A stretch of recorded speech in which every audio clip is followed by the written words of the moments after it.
Hello everybody, good afternoon and welcome to what we think is the final session of Talmo for September. So we're very pleased that this one is on teaching and learning of mathematical and statistical computing online, which way back in June, lots of people asked if they could have a session on this sort of area. So we're very, very pleased that this one come to fruition just in time.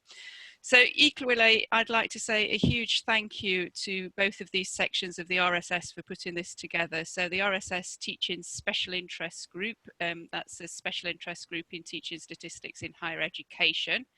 And Eleanor Jones, who heads up that group, who's done a huge amount of work in putting this together, in partnership with the RSS Computational, I can nearly speak today as well, Computational Statistics and Machine Learning section. I think they must have changed their name. We did change our name. Yeah, yes, we used to be Statistical Computing.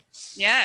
Okay, and that's headed up by Jotham, who I know through various means as well. So they've put together a great set of talks for this afternoon. So I think we're in for quite a treat this afternoon. I'm certainly looking forward to just sitting back and doing nothing. So that'll be good. Just one final thing is that as anybody that's been to these sessions know, Kevin does an amazing job of putting up 300 billion recordings and resources online in the blink of an eye. We joked about time machines in the last session, but I actually do think Kevin's got one in order to put these up in the way that he does.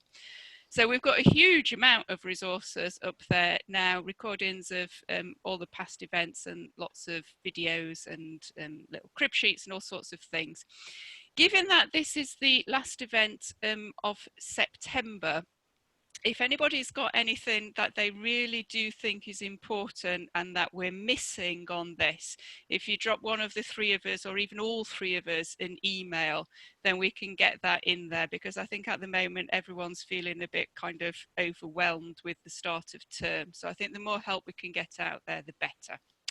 Okay, so that's it from me. I'm going to stop sharing and I'm going to hand over to, well, it looks like Jotham or Eleanor, one of you. Thank you very much. Hello, everybody, and welcome. We're glad you could come to our session on teaching computing. We thought about making this statistics only, but then we thought, well, why would we do such a thing? We've got similar methods for teaching statistical computing, teaching mathematical computing. So we're trying to put both together here, and you'll see that in the talks, there's a nice mixture of the two. So I'll just share a quick hello, and let's hope this works. Magic says that I am screen sharing. So just two slides here. As Rachel mentioned there, with the Computational Statistics and Machine Learning section, together with the Teaching Statistics Special Interest Group of the RSS. And we wanted to help us all get together to really think about what we're doing for teaching computing, which I think is rather different from teaching just mathematics. We can't look over each person's shoulder and go, well, your code's a little bit wrong there. You might want to try doing this with it. So in order to sort of have a bit of a think about that and think about what people have done over the past year and intend to do in the coming year, I thought we'd get you all together. Eleanor and I would like to thank in particular the Talmo 3, as they have become known, Michael, Rachel and Kevin, for helping us to organize this and helping us to get it all recorded and put together and making sure everybody is well lit. So here's today's program. Okay, I don't intend to say too much in order that we remain to time here. So we've got the introduction, well, that's nearly over. Then we've got a couple of speakers from Leeds, one from Edinburgh, one from Tromsø. A bit of a break, three more speakers, one from Sheffield Hallam, one from Erlangen-Nürnberg, and one from Wesleyan, who will be joining us later because of the rather large time difference. And then we shall finish with some closing remarks. And I'll introduce each speaker as we go. We'll have a little bit of a break at around 20 to 3. Okay, hopefully if we run to time, I'll be trying to keep people, including myself, to time. And we can have a little bit of discussion at the end. There's a little bit of flexibility on timing at the end. So if we want to have some discussion time, we can. If we want everybody to go home at well, we're already probably home, but, you know, go away and have some tea, then we can do that as well. We're a little bit less constrained at that end of things. So that's all my slides. It remains for me to introduce the first pair of speakers. So we've got two speakers to begin with. We've got Rob Sterman, Associate Professor of Applied Mathematics, and Richard Elwes, Senior Teaching Fellow, both at Leeds. And they're going to talk about computational mathematics at a distance, and in particular the use of Python 3 for open-ended investigations in pure and applied maths. And I shall now hand over to them. Thank you very much. I'm just going to try and share some slides. So let's see if that can be made to work. Thanks, Richard. So yeah, we co-teach this module on computational mathematics. So we're going to be co-presenting like a well-oiled machine, but Richard is in charge of the slides. So timing is all down to him. And in fact, having said hello, I'll let him go through the contents of the talk. Great. Yeah, so well, we'll talk about three aspects of this particular module that we're both involved with, computational maths. We'll talk about its history, what it is, why we've taken this approach to computational maths. And then we'll talk about how we have been teaching it up until last year. And then we'll talk about, well, our plans for teaching it starting next week, really. So hopefully some aspect of that will be of interest. So let's start with what it is and why. And I think that's Rob. Yeah, so computational mathematics for us, we take a very broad view of this. It's really any time you do mathematics using a computer. So in particular, it isn't just numerical analysis and learning to code those sort of techniques. I sort of think of that as when you use a computer, when you already know exactly what you want to do, but you lack the time to do it. In a sense, that is numerical analysis. But we also want to really push an idea of using a computer to do investigative mathematics. So the idea of, you know, here's a mathematical problem that is extremely hard and an undergraduate wouldn't be expected to solve or possibly even to address the problem. But you can use a computer to either get some evidence, to explore the problem, and to encourage our students to do investigation. So that's really the aim of the module. We want to do this by introducing some really core and fundamental programming techniques, which we can test, and then basically encourage creative thinking and open-ended problem solving. So in terms of the logistics of the module, it's a level 2 mathematics module, which is compulsory for all our maths students and optional for lots of joint honours students. So it's a big class of 320 students. We're using Python as the language of choice, essentially because it's free and open source. And I think that is a huge benefit to have made that decision. Now we're going to be teaching it all remotely. We're using the Anaconda distribution as a good one for a nice graphical interface. And we do have, this is a compulsory sort of first course in Python and computational maths, but we have courses that follow on from this in both pure and applied. So we have logic with computation, numerical analysis with computation, discrete maths with computation. And I think a lot of the ideas that we're talking about here are also being used in statistics in Leeds, but we will only be talking about computational mathematics here. So I think finally, just the aims of this course, I think are illustrated in the next slide, which you can talk about. Yeah, thanks. So to sort of flesh out some of those ideas that Rob was mentioning, we've got a couple of examples that feature probably about a quarter to a third of the way through the module, I think. So illustrating both the sort of conventional programming approach in the case of this question. So here's a question which says, here's a familiar piece of mathematics, Euclid's algorithm, write some code to enact that, as it were. So that's something you can, the students are either going to do it right or wrong. And one benefit of that, of course, is that their answer can then be checked largely automatically, because either their algorithm does the right thing or it doesn't. You might want a human eye eyeball it as well, just to make sure they haven't, imported the Python's GCD function and applied it. So this is a sort of a pretty straightforward question using familiar mathematics and sort of basic coding questions. And then a follow-on question is, as Rob was saying, more open-ended and investigatory. So here are a couple of theorems about Euclid's algorithm and its running time, its computational complexity, essentially. So the number of steps that Euclid's algorithm takes at most or on average.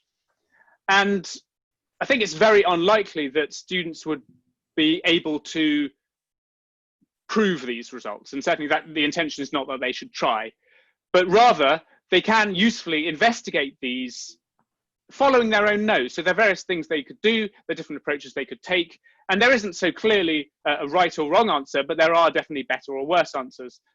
And of course, this is a reasonably open-ended, but there's a possibility of making it even more open-ended by not presenting them with the theorems and just asking them something more general, like how long does it take Euclid's algorithm to run?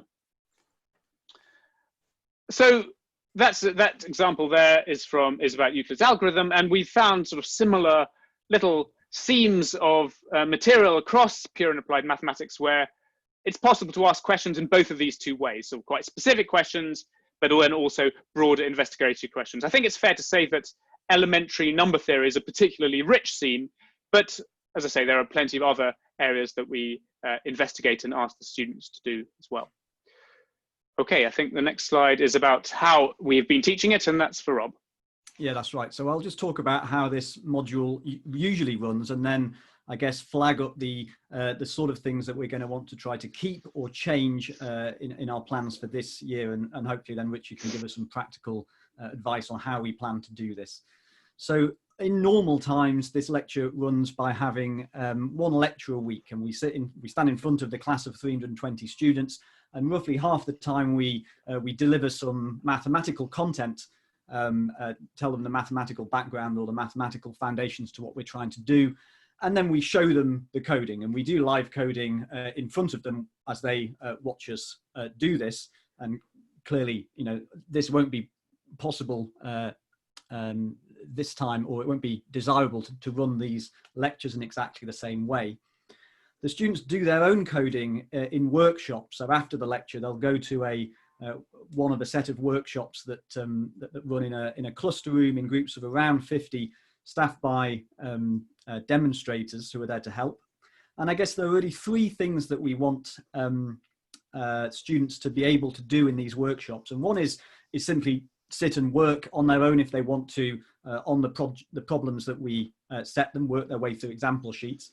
The second is chat to their friends and sort of ask their neighbor or in small groups to work together on a particular problem. And finally, to get help from the demonstrators who wander around the class answering questions, looking over shoulders, and that sort of thing. So whilst teaching us remotely, we want to be able to keep all of those three elements. How do we assess it at the moment? So we assess it, we want to test their core competency in coding, whether they've managed to grasp the fundamental techniques. So we set weekly practice sheets, and some of these are assessed for credit and some of them are just for formative feedback. And as Richard said, some of these are good for automatic marking, and there are various tools out there to do this, like Gradescope. Now, in fact, when we started trying to do automatic marking, Gradescope wasn't available at Leeds University. So we wrote our own essentially automatic marking software, adapting some work that had been done in electrical engineering in Leeds. And there's a link at the bottom there, a reference to our colleagues who started this program. And I think the benefit of our homemade version is that it's really easy to combine the automatic marking, which generates marks and generates automatic feedback, whether the student has got it right or wrong or made a common mistake, with then a pro forma document that we can easily annotate with the comments that we want to make about the more open-ended questions. And then the dissemination by email of these feedback sheets is really easy. Possibly Gradescope will do all of that, but as I say, we had to do this from scratch. We also assess them on this open-ended investigations, and we set them as sort of a project to work on. And again, they can be from any bit of mathematics, and they tend to be a mix of trying to test some core competencies that we can mark very easily and automatically, and open-ended things. So for example, the Goldbach conjecture says that every even number bigger than 2 can be written as the sum of 2 primes. Investigate. And so we would expect the students to write some functions that are very explicit, that we can test that they work automatically, and then just work on giving us some evidence for the truth of this conjecture. And the last bit of the assessment that we normally do is a pen and paper test. So we normally just set this in a lecture theatre. We, I guess, want to test 2 things here. This is a chance to make sure the students can do something definitely individually. They're definitely working on their own. And they're also working without a computer normally, doing this on pen and paper. So for that, when we're working remotely now, we definitely want to keep the first of those elements, and we certainly can't keep the second of those elements. Back to Richard. Thanks. So this is more or less our last slide. And this is talking about how we're going to adapt what Rob's just been talking about to online delivery. So we're planning 100% online delivery for this module, no face-to-face teaching at all, we expect. So the first thing we've done is address the lecture aspect of it. So the lecture, as Rob said, we covered both the mathematical and the computational side of things. So we've separated those 2 out. That's the first part of the plan. So the mathematical content will be delivered by pre-recorded videos, and then the computational content will be delivered through online live sessions. So we will be online with the whole class of 320, and we're calling those sessions code-along sessions. The idea being that, unlike in the lecture theatre, all students will be sat in front of a computer, and they can have their Python editor open alongside us, alongside the screen where we're speaking. So that allows us to do a few things that we couldn't do before, such as share code directly in the session through the chat function, for example. So we're expecting to disseminate bits of code, to talk about them, maybe to give them some time to think about why, or perhaps to discuss why some particular bit of code is broken, or these sorts of activities. Good. So that's what we're doing to the lecture, as it were. We're pulling it into 2. Then the other big problem was the workshops. So these are going to be in similar group sizes as previously, groups of about 50. And rather than in computer clusters, we're going to use Blackboard Collaborate Ultra. So Rob and some colleagues tested out a few platforms to see which was the likely to work best. I think they tried Collaborate Ultra, Teams, and Zoom. I didn't participate in this because I was being an admissions tutor at the time, which is a whole other saga. And they decided that Collaborate Ultra was going to be the best of the 3, I think, for 2 main reasons, as I understand it. Rob can jump in if I miss something. So the 2 main things we wanted is, firstly, to be able to share snippets of code using the chat function. Now, some of those, I think Zoom, for example, breaks the formatting of Python code if you share it in the chat function. That seems to be the problem, because Python code, white space is a really important part of it. The tabbing has to be, the indentation has to be correct. So if that gets broken, then the code doesn't run. So Collaborate Ultra, the chat preserves that side of things, which is important. So the other aspect, which we think is going to be really important, is the use of breakout rooms. And we're expecting to use breakout rooms, I think, in two different ways, really, in these sessions. One is sort of preordained problems that we put in the sheets specifically for discussion by students in breakout rooms. So in groups of 4 or something, give them something to talk about, interact. And the second way is more organic. And this is to try to get the same sort of availability of demonstrators that we were getting by people just putting their hands up in the in a computer cluster. So in a computer cluster, someone put their hand up and say, I'm really struggling with question 2B. So they can do the same thing on Collaborate. And what we're expecting then is that the demonstrator will then start a breakout room and tell the whole class, right, someone's struggling with question 2B, so I'm going to talk about that. If you're interested in that, then jump into this breakout room. And this has at least on the face of it, this seems to have a real advantage over doing it in the computer clusters, where either you're having to answer the same question multiple times to lots of individuals, alternatively, you're telling the whole class, but maybe half of them aren't interested, so you're sort of distracting them. So this has the opportunity to really direct that particular conversation to exactly the students who need it. So moving down this slide, then the two next pieces are in small font. That's illustrating those are unchanged. So the sort of standard sheets and the mini projects we're expecting to be more or less unchanged. But of course, the timed test is, or the test is going to be different. So that's going to be online, and so it's not going to be pen and paper. So they're going to have a Python editor in front of them, and of course, they're also going to have Google in front of them. So we have to adapt the test correspondingly. Now, this is one aspect we haven't thought through fully because it's not going to happen for a couple of months. But the sort of thing we have in mind is a question along the lines of we give them something to investigate and ask them something about it. So, for example, is an example of Rob's. Here's a bit of code which demonstrates, which defines a 1,000 by 1,000 matrix, and we can ask them in this online test to tell us the determinant of the 2 by 2 matrix which is in the middle of it, or something like that. This has the advantage that you can't really get very far Googling. You'll spend all your time Googling, not thinking about it. And it also allows for sort of randomizing so that to prevent students from colluding with each other. So that's an overview of what we're planning to do. I think we're coming up to our time limit. So thank you very much.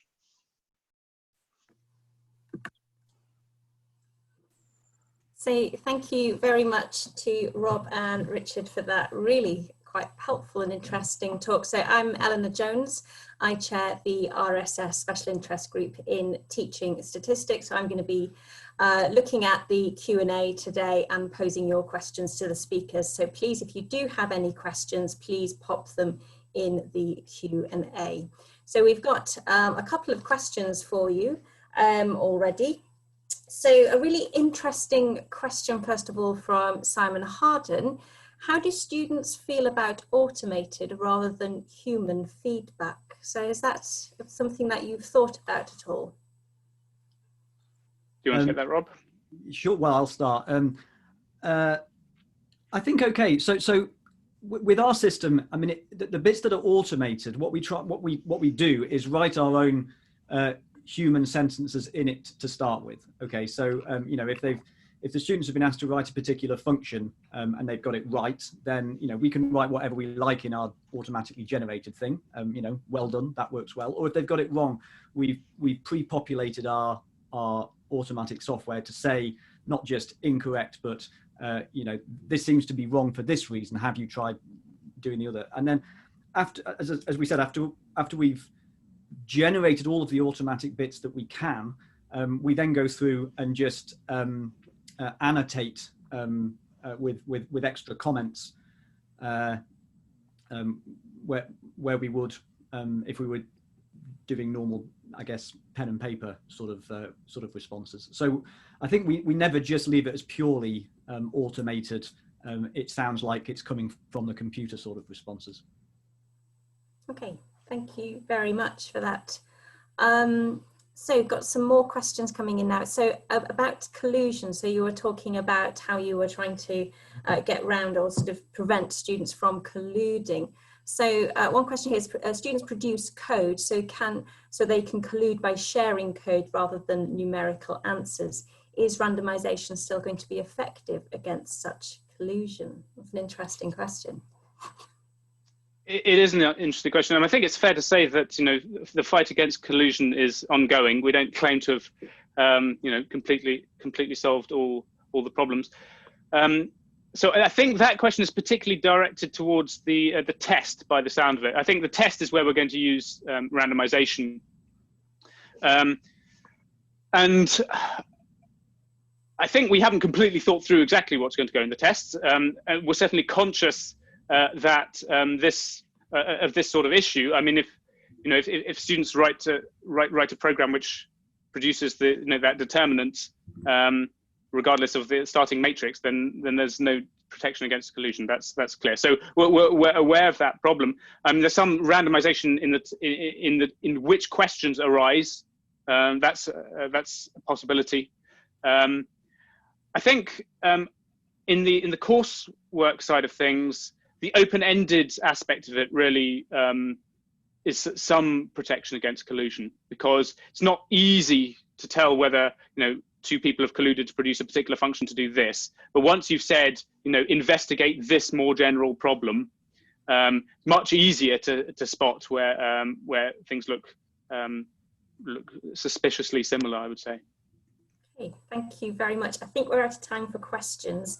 There are some more questions in the chat if you'd like to answer those, but I'll hand it back to Jotham now.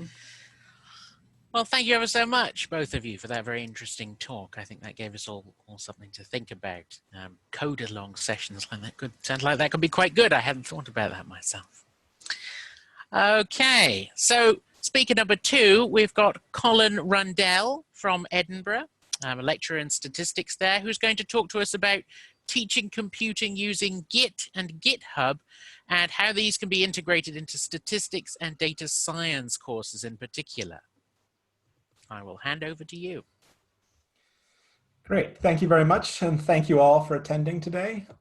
So I'm going to be talking about Git and GitHub in particular for most of this talk. But before I do that, I want to take a step back about these are technology and they're tools, and they're a particular choice that somebody could make. I want to talk just a little bit about why do I even bother to do this in the first place? And so what I really care about, deep down, what the actual learning outcome I'm thinking about here is really about teaching reproducible workflows. So modern statistics is fundamentally a computational discipline.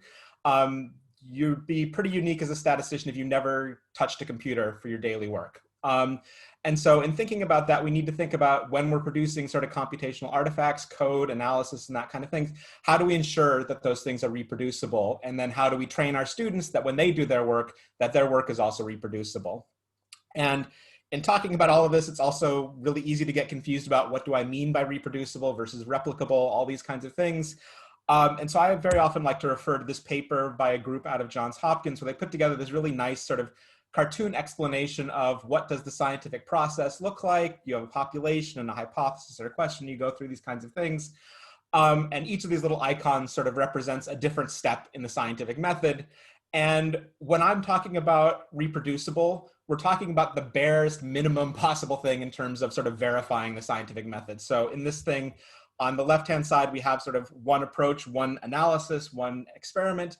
And then all that we're changing is the person who's running the analysis. We're not changing anything else. We're not changing the data. We're not changing the code. We're not changing anything else. And really, if we think about sort of science as an enterprise, this is the bare minimum that we should expect. We should be able to do this. It shouldn't be that hard. But the problem is it is kind of hard. It's not trivial. This isn't what we should settle for. There's a lot more we can think about. The larger picture, replicable work, repeating things, all that kind of stuff.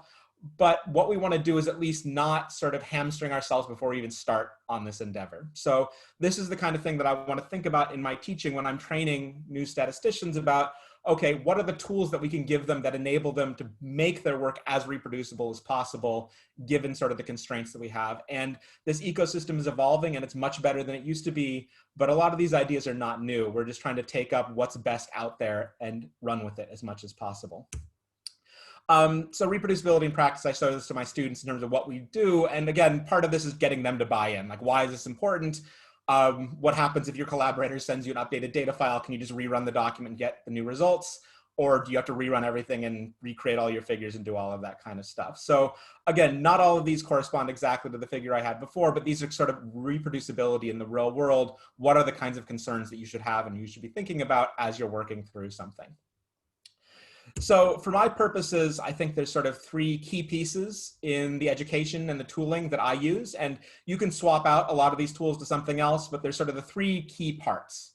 The first is scriptability. So basically what that means is anything that we're doing, we're documenting it with code in some way. And the difference between this is if I'm analyzing a data set or I'm modifying a data set, I'm using a programming language to do that, where I'm documenting every change that I make versus opening that file up in Excel and changing some of the cells. There's no auditability, there's no tracking those changes, that kind of thing. It's quite difficult.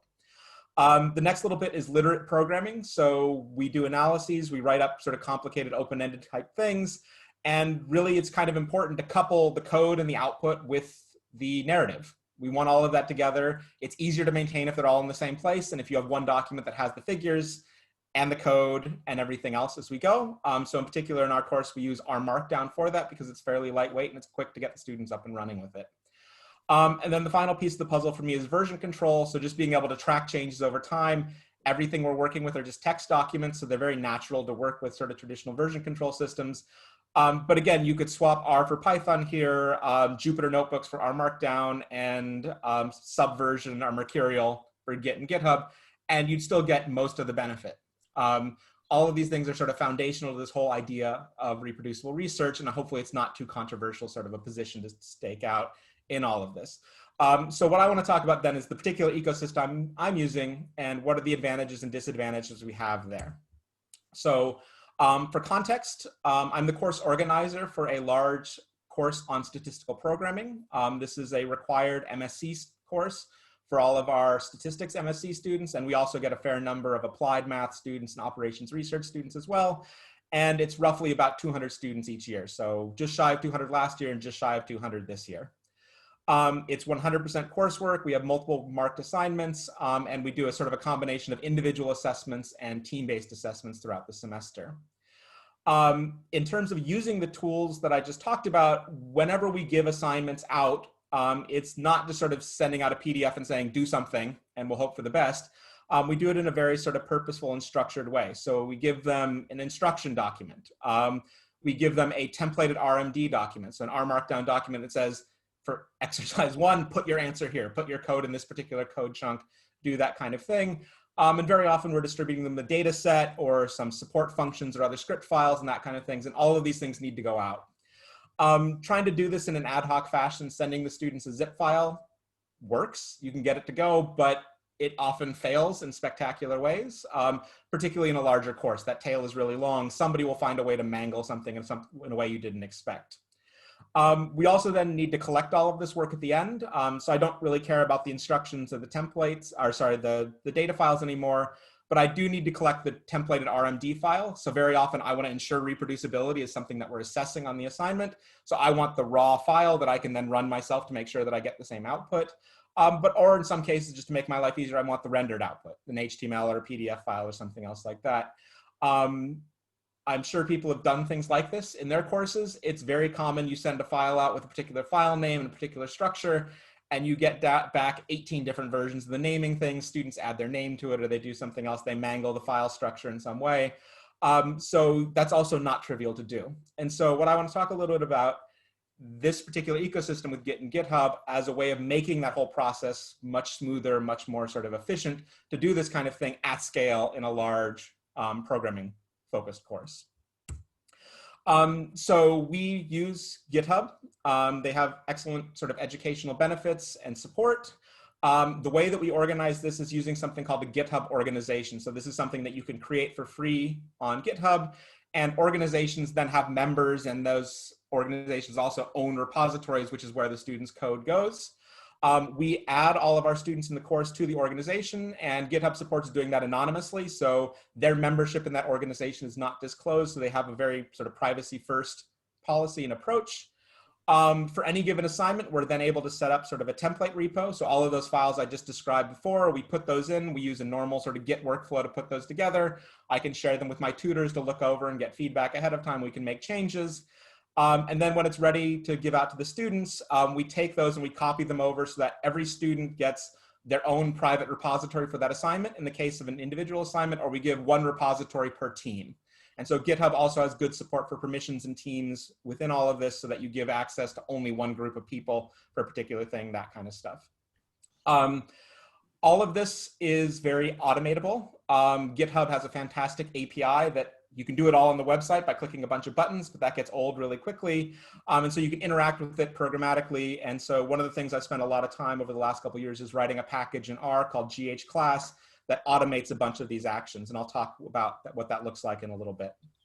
So the organization for my course last year looks something like this. I've cut off any sort of the identifiable information about the students, so the repos. You can see the homework 0, 1, and 2 are pinned repositories that are those templates that I created.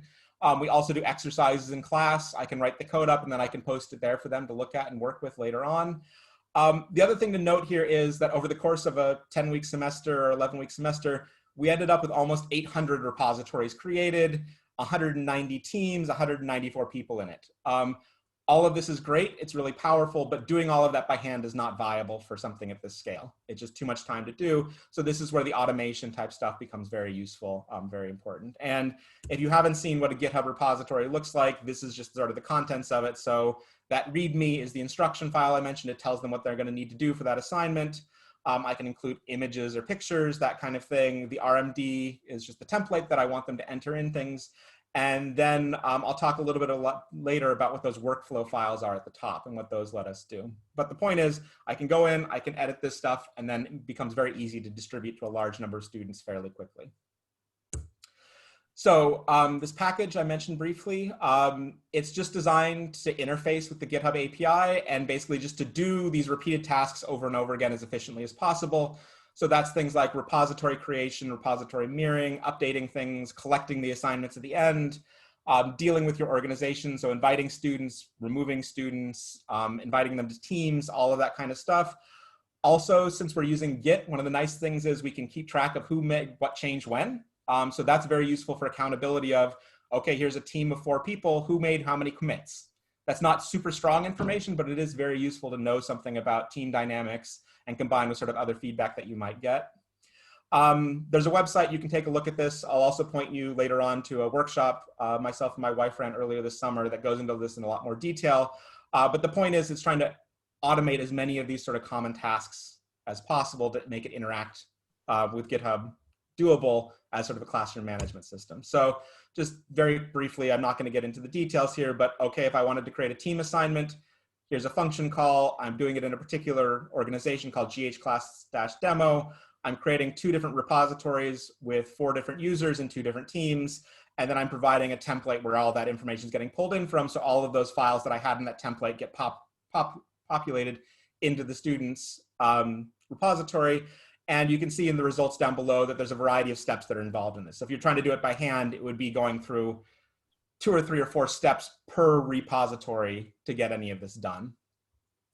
Collecting it is also really straightforward. We can go out and clone all the repositories off of GitHub. So I can go out and say, give me all the repositories that start with homework 01, download them, and then I'll have a local copy of each of those things so I can go through and mark them, or I can feed them into an auto feedback system or do something else with them. It gets very quick and easy to pull that together. And then what I mentioned before, contributor statistics. So these are 2 different teams repos, and I can see which user contributed how much. And again, I don't really care how many times they committed, but if somebody's on the tail end and they only committed once, that might be an indication that they're not contributing much to their team. And if that's combined with things like peer evaluations, I might know that there's a problem there and I can intervene as an instructor.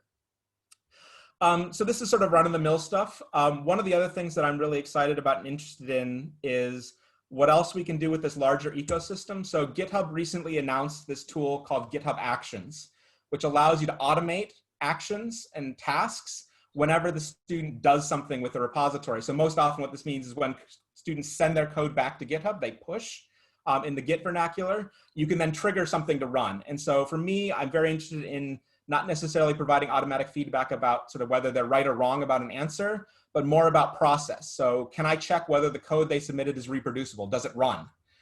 Can I check, does it follow the style guide that we specified? Can I check that it doesn't have any files or misnamed files that I don't want? All of those kinds of things. And so what we're seeing here in this picture of this repository with those little flags at the top in red and green are the various automatic actions I'm running on that repository every time the student pushes and telling them whether something went wrong or not. What the students can then do is click on those to get more feedback about each of their pushes. And in particular, they get text output that shows the actual thing that happened. So in this case, this is a little bit more of a complicated check, but what it's doing is it's looking at the structure of the document they submitted and saying, did you provide an answer or not? And so in this case, it's saying, Section 1, Task 1 implementation has a code chunk named FizzBuzz, which has not been modified. So it's telling them, we provided you some sample code, you didn't change it, you probably meant to do that, why don't you go and fix that? And so there's a way of specifying sort of from the template what the document should look like, and then comparing their submission to that, and then giving them some feedback. And again, it's not checking whether they're right or wrong, but it's saying, you forgot to do something, you should do that. And it's sort of disintermediating myself and the tutors from that process to make things move along a lot faster.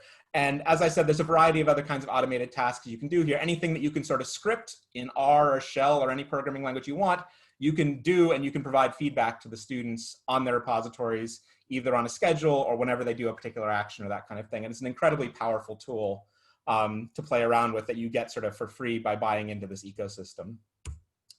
I've got a variety of sort of related ongoing work myself and then with some other collaborators. So one of the other things that we're trying to do within GH class is peer evaluation. So again, this is a useful tool for larger courses. And once we have all of these files from the students, we can move them around in any way that we like. So if we want to sort of take the code that students submit, rearrange it, and then send it out to other students so they could look at it and try to run it themselves, we can automate that whole process. And so there's some work by Mina and Therese putting that together within the package that lets you do that. Again, just leveraging the GitHub API to automate that sort of process through lower level actions.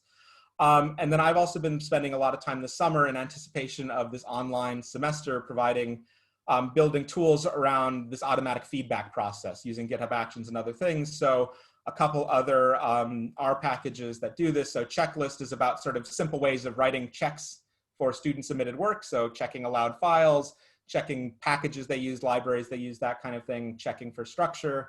And then this parse RMD is, if you're not familiar with them, our markdown documents are semi-structured text documents. So this package lets us parse those, pull the pieces out, so then we can then examine them to say what happened in this particular code chunk, that kind of thing. So those are all works in progress, but I think there's a lot that's possible there with that tooling. I will just flash this briefly. The last slide has a link to this overall set of slides, but here's some resources on Git and GitHub, particularly sort of with a flavor towards statistics and the R ecosystem. In particular, I'll point out the sort of fourth item. This is a draft paper that myself and a number of other people have put together.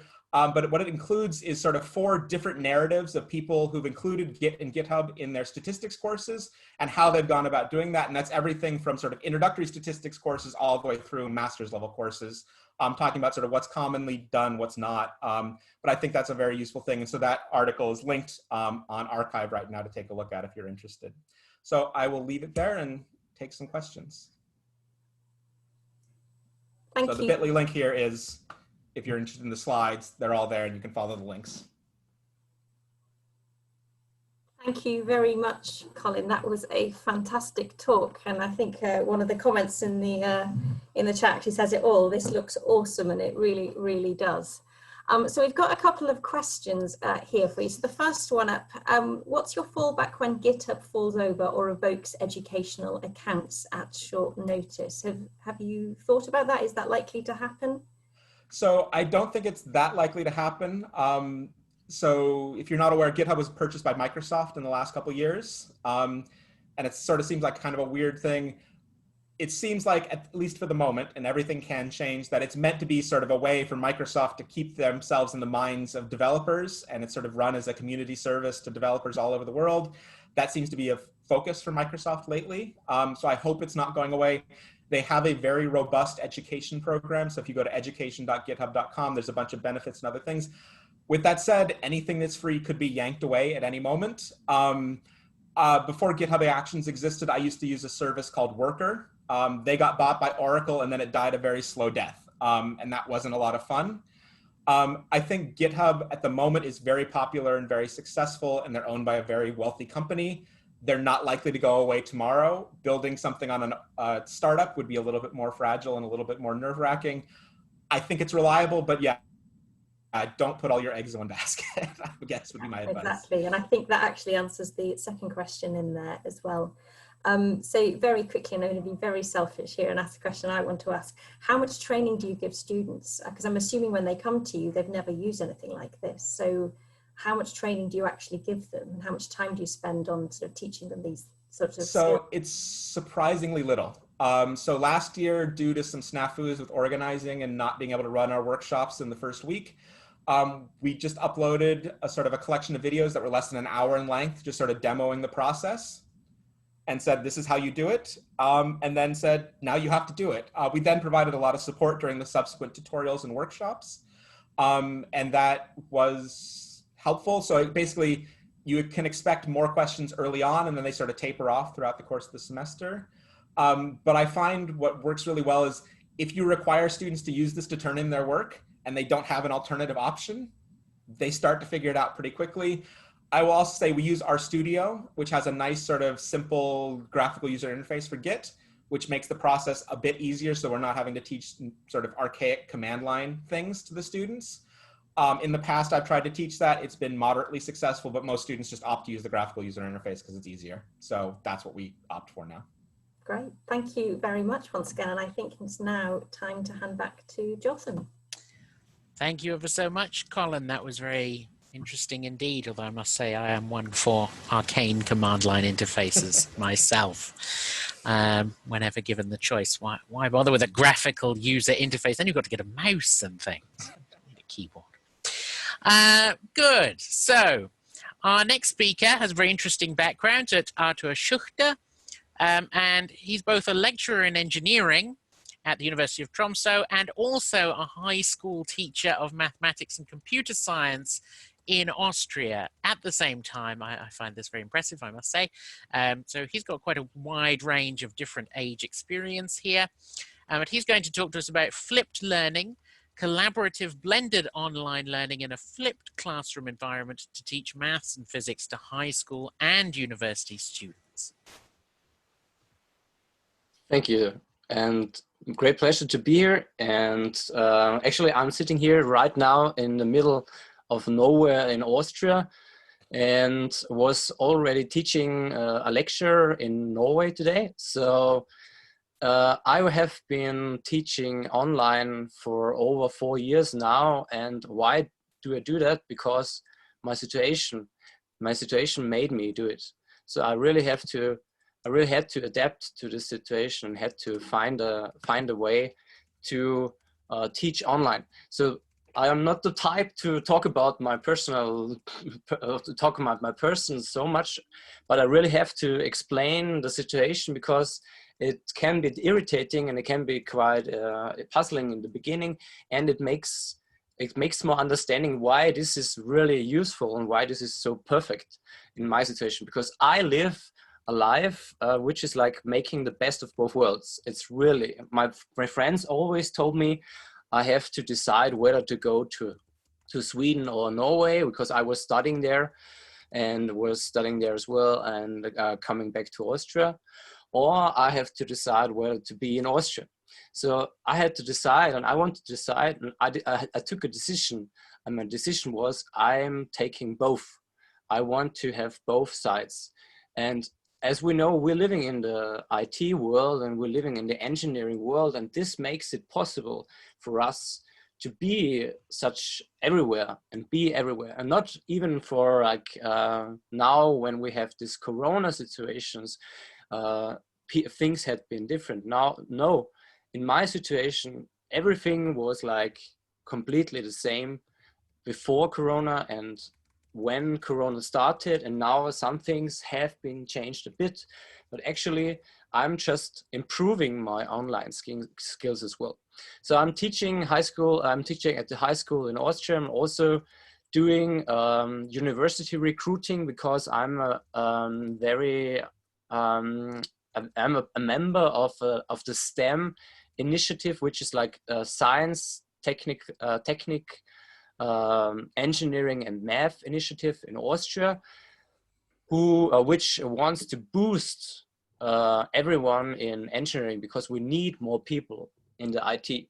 So I have a company in Austria which is like, has the name codingclub.at, and we try to help people to learn engineering and learn technical fields, especially coding, because we have so many companies in Austria and in Norway who are interested to find people with skills, not with like a bachelor and a master degree.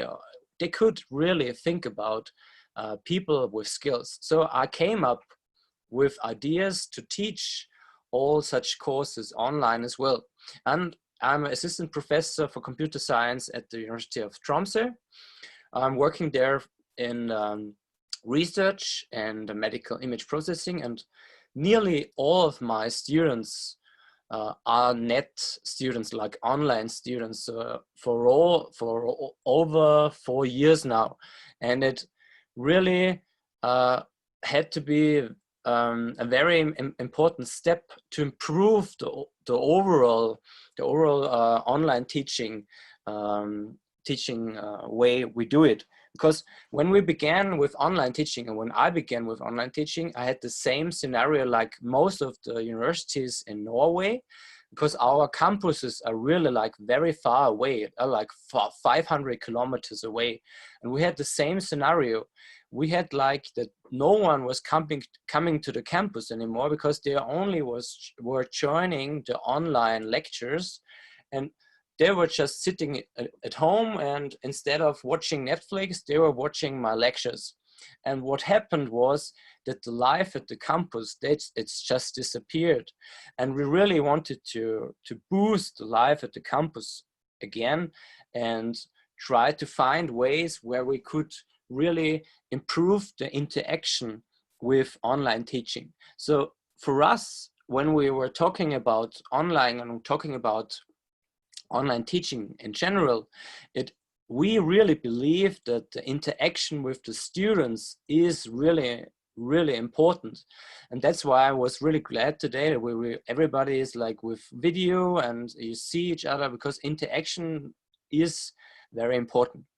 But now I really talk about the things we do right now, and like pre-corona, what happened already. And I did like mathematics online meetings already, and online coachings for high school students. And for this, we really believed online interaction was very helpful. In the beginning, I remember I used several sets of cameras to show my face and to film my hands. And while I was using like piece of paper or using OneNote or other tools, but I really felt and I really saw the difference that the personal interaction and the personal guidance was a very important part. The second scenario, which was like for Corona, was as well, I am teaching at the high school, but also teaching national team players who are always traveling, maybe not now at the moment, but always traveling. So I had to really yield a knowledge transfer for mathematics and physics and computer science for those kind of students as well. So online teaching was very important there as well. And especially for those students, it was very important to have like breakout sessions, have like whiteboard meetings. So we used like breakout tools for having like individual coaching times. We used like open whiteboard sessions to draw ideas about mathematics, because sometimes it is important to not just only teach mathematics. Sometimes it's important to talk about where we want to go, what do we know, how can we achieve this, because there are sometimes several ways to achieving a solution, a goal, or solve a problem. So especially for high school students, in my opinion, the personal guidance and the individual coaching is a very essential part. And the scenario 3 for university students, because I really had to teach, for instance, I had to teach machine learning and artificial intelligence from Austria to my students in Tromsø, in Bodø, in Narvik, so many places. And what I began there when I was teaching online, I was really getting frustrated about getting problems in my coaching sessions, getting like having a coding problem in Python, for instance, and they were just texting me all the time, or they were just using the Zoom chat for sending a problem in for a code, for instance. And I was really like, first I was like frustrated because I couldn't see what they really want. And otherwise, on the other side, the whole overall structure of like the chat was really not my taste. So I thought, okay, how can I use this, and how can I use the problems of the students to achieve knowledge transfer?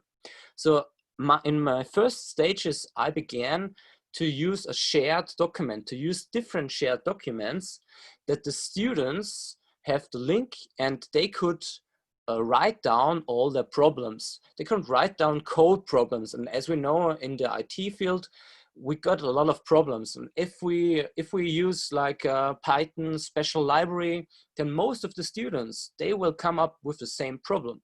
So I was very eager that the students, they have to get into the content generator role, and they have to get into the role into an active learning environment. Because in my opinion, flipped classroom is amazing, but in my most scenarios I used flipped classroom, it was like the students were just watching videos and they were not really coming into an active learning environment. So I wanted to bring the student, first I wanted to bring them into a code generator, a content generator role. And because I wanted to use their problems as a handbook of problems for other students for the next year, or for other students at the same year. And then it really worked well. It worked amazingly. And we used other documents for theory. So I thought, okay, I could use such things for theory scripts as well. So I began to use shared documents or shared whiteboards or shared graphics, for instance, to use it for other things as well. So I used shared documents, for instance, for mathematics as well. So to achieve theory or achieve knowledge transfer at the same time. And in the beginning, I remember I was really like cautious, and I was like afraid that students, they won't be like taking regarding the structure and the formatting of the whole document. But no, on this, they really are fond, and they really are picky to write down their problems in a very nice way, and that everything is well structured and organized, because I really was afraid of that. And then I began to use it in high school as well. And during Corona, this worked perfectly. We really created some theory scripts in mathematics, and they're actually, in my opinion, they're better than the school books in Austria for mathematics. So really, really amazing. And this year there was like a problem for the final exam as well. And we did like a GeoGebra online training for like an open event for students and high school students and university students for helping them with GeoGebra at the event as well. And I remember we did like a webinar, and I posted it over my company, and it was like a open event, and it was for free, of course. And there were like over 300 participants. So it was like, wow. Afterwards, I got like many people texting me, it helped me so much. It was so amazing and so great. And there we used as well. We used breakout rooms, and we really helped people in a very great way, because in Austria, many people, they were really like stressed because about the Corona situations, managing still the final exam mathematics in school, high school, and having it exactly the same level. So what what my next step was I'm a computer scientist, and I really like the combination of hardware and software. And I'm a super software engineer, and I'm really terrible in hardware. And when I did my PhD, I thought, okay, I'm quite good in programming now, but I have no clue whatsoever about hardware. So my problem was, my idea was to combine a making and a building of something. I didn't know what to do. I'm making a building of something, and to transport many things into that, to use many different knowledges, mathematics, physics, computer science, mechatronics, and coding, of course, for such a project. And then I came to the idea I could use drones. I could use drones for like a bigger projects to teach coding, or to teach mathematics, to teach 3D modeling, to teach physics and mechatronics whatsoever. So I came up with this idea for one and a half years ago, and I began with my company to do like open interest sparking workshops where we were like building 3D models, 3D printing, building a drone and code them with block-based programming, and then fly it. And was a great success. But then I thought, okay, I really want to make a knowledge transfer. I want to make a knowledge transfer, and I want to use such a drone to achieve knowledge transfer in mathematics and physics, and especially coding, because this was very important to me. And then I began, okay, we're searching for a drone where I could use some coding paradigms and some pipelines as well, and some paths. And I came to the Airbit drone, which uses a microbit programmable drone. I don't want to go into detail to this, but just to explain what we do with this right now. We used like the drone, and we program it, and we use the combination of the making and coding to achieve that the students learn coding, that the students learn mathematical components and physics as well. And during the online time, like the Corona, I said, okay, where do the people get the drones, and how does this work? And we came to the idea, and actually it was working very well. We were sending packages to the students from the university, and we were like introducing them with the drone. And in some occasions, we're just talking about, okay, and in the first step, we just try to focus on 3D modeling. And then we thought of, okay, how can we use 3D modeling together? And then we used Clara.io, for instance, for a shared 3D modeling too, that people can share and can 3D model together. So this was very amazing. And the same was like, we use these drones right now in Norway. Actually, there was a drone workshop today, and we use them right now to achieve that they learn like the screws and tools, and that they get to use how mechatronics and physics are, because they have like a very strong focus in physics as well. But then we want them that they get really good in Python and machine learning. So we use the camera on the drone, because we built the camera on the drone as well. We use the data on the drone and program the drone with JavaScript or with Python, because it's possible to program this on this way as well. So this is possible, and we use such projects right now for like longer periods of time, like over several weeks. And the next time I will be in Norway, I will do like an offline workshop as well. And we try to find different ways, not only for interest sparking, we also are focused on knowledge transfer on the same time. So as a final step and as a future work, we have presented already works where we can include bigger master projects or PhD projects with including the drones and machine learning and deep learning algorithms, as well as combining all our components together for achieving very nice embedded systems. So for those of you who have like interest and get to know how this is done exactly, just feel free to contact me, SCHUCHTER@codingclub.at or whatever. Thank you for your attention and thanks for being here. Thank you very much for that intriguing talk, Arthur. I'm going to ask Jotham, do we have some time, a minute or two for questions? We may have 1 minute or two for questions. Right, okay, I'll ask a super quick one therefore.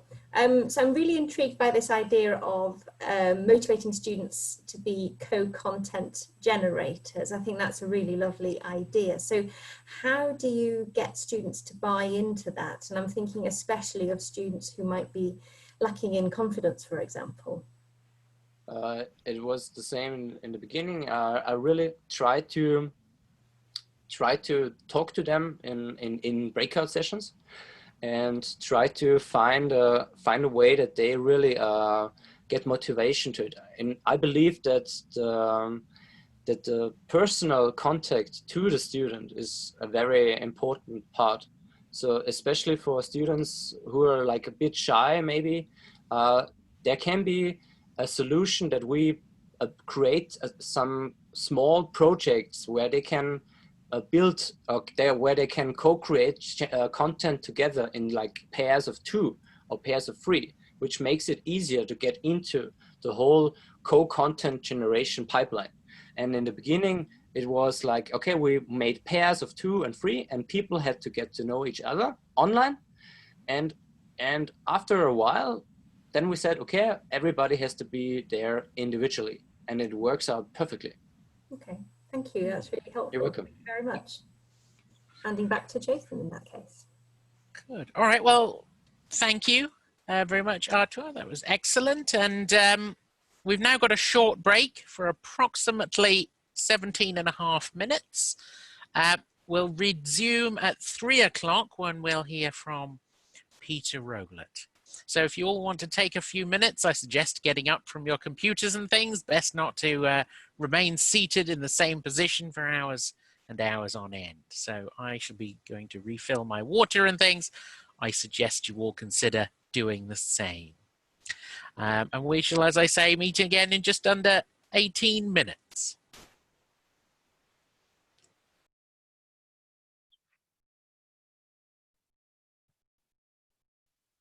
So we've reached about 3 o'clock. Hopefully you've all returned from collecting beverages, etc., etc. Had a bit of a walk around. Zoom fatigue is a real thing, but I find it gets a little better if we move away from the screen for a little while in the middle.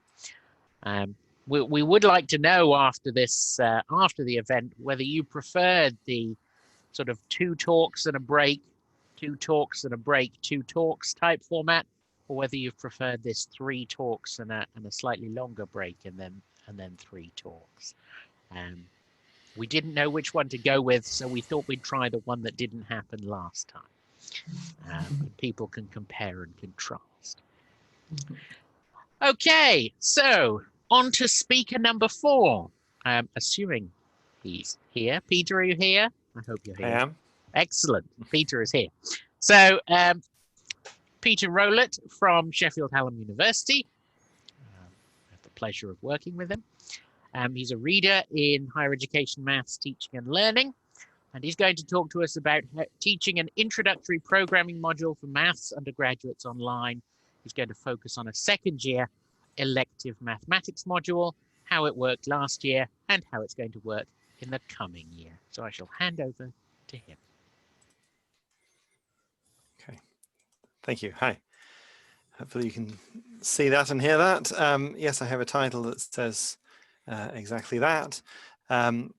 I thought it was a good idea to sort of say, here's what I did last time, here's what I would be doing, you know, here's what happened in lockdown in March, and here's what I'm planning to do when the students return next week, which is when we start teaching again. Oh, before I start, if you don't mind, a little plug. If you're interested in programming, teaching programming, Matt Jones and I edited a special issue of MSR Connections earlier this year on programming in the undergraduate mathematics curriculum. So you might be interested in that. It's full of case studies, basically, of people doing that sort of teaching. Right, so my module. It's called Programming with Mathematical Applications. It's an optional second year 20 credit module. They take 120 credits in a year, so this is 20 of them. It's year long. 2021, this coming academic year, will be my third time teaching the module. The number of students varies. I've had between, I've put between 12 and 27 because I think that's accurate. There are 12 in this coming year. There were 20 odd last year and 20 odd the year before. We just have a smaller cohort this year, so it's a smaller group choosing my option. The learning outcomes are that they will select and apply, select and use appropriate programming techniques to solve mathematical problems in various contexts, and develop, test, and implement a substantial project of some sort. So in semester one, I do sort of Python-based programming fundamentals as if they've never programmed before. Now they've all done a little bit in VBA in the first year. VBA is the programming language within Excel. And they have done that for 4 or 5 weeks before Christmas, and then the following September they come to me and they've largely forgotten it.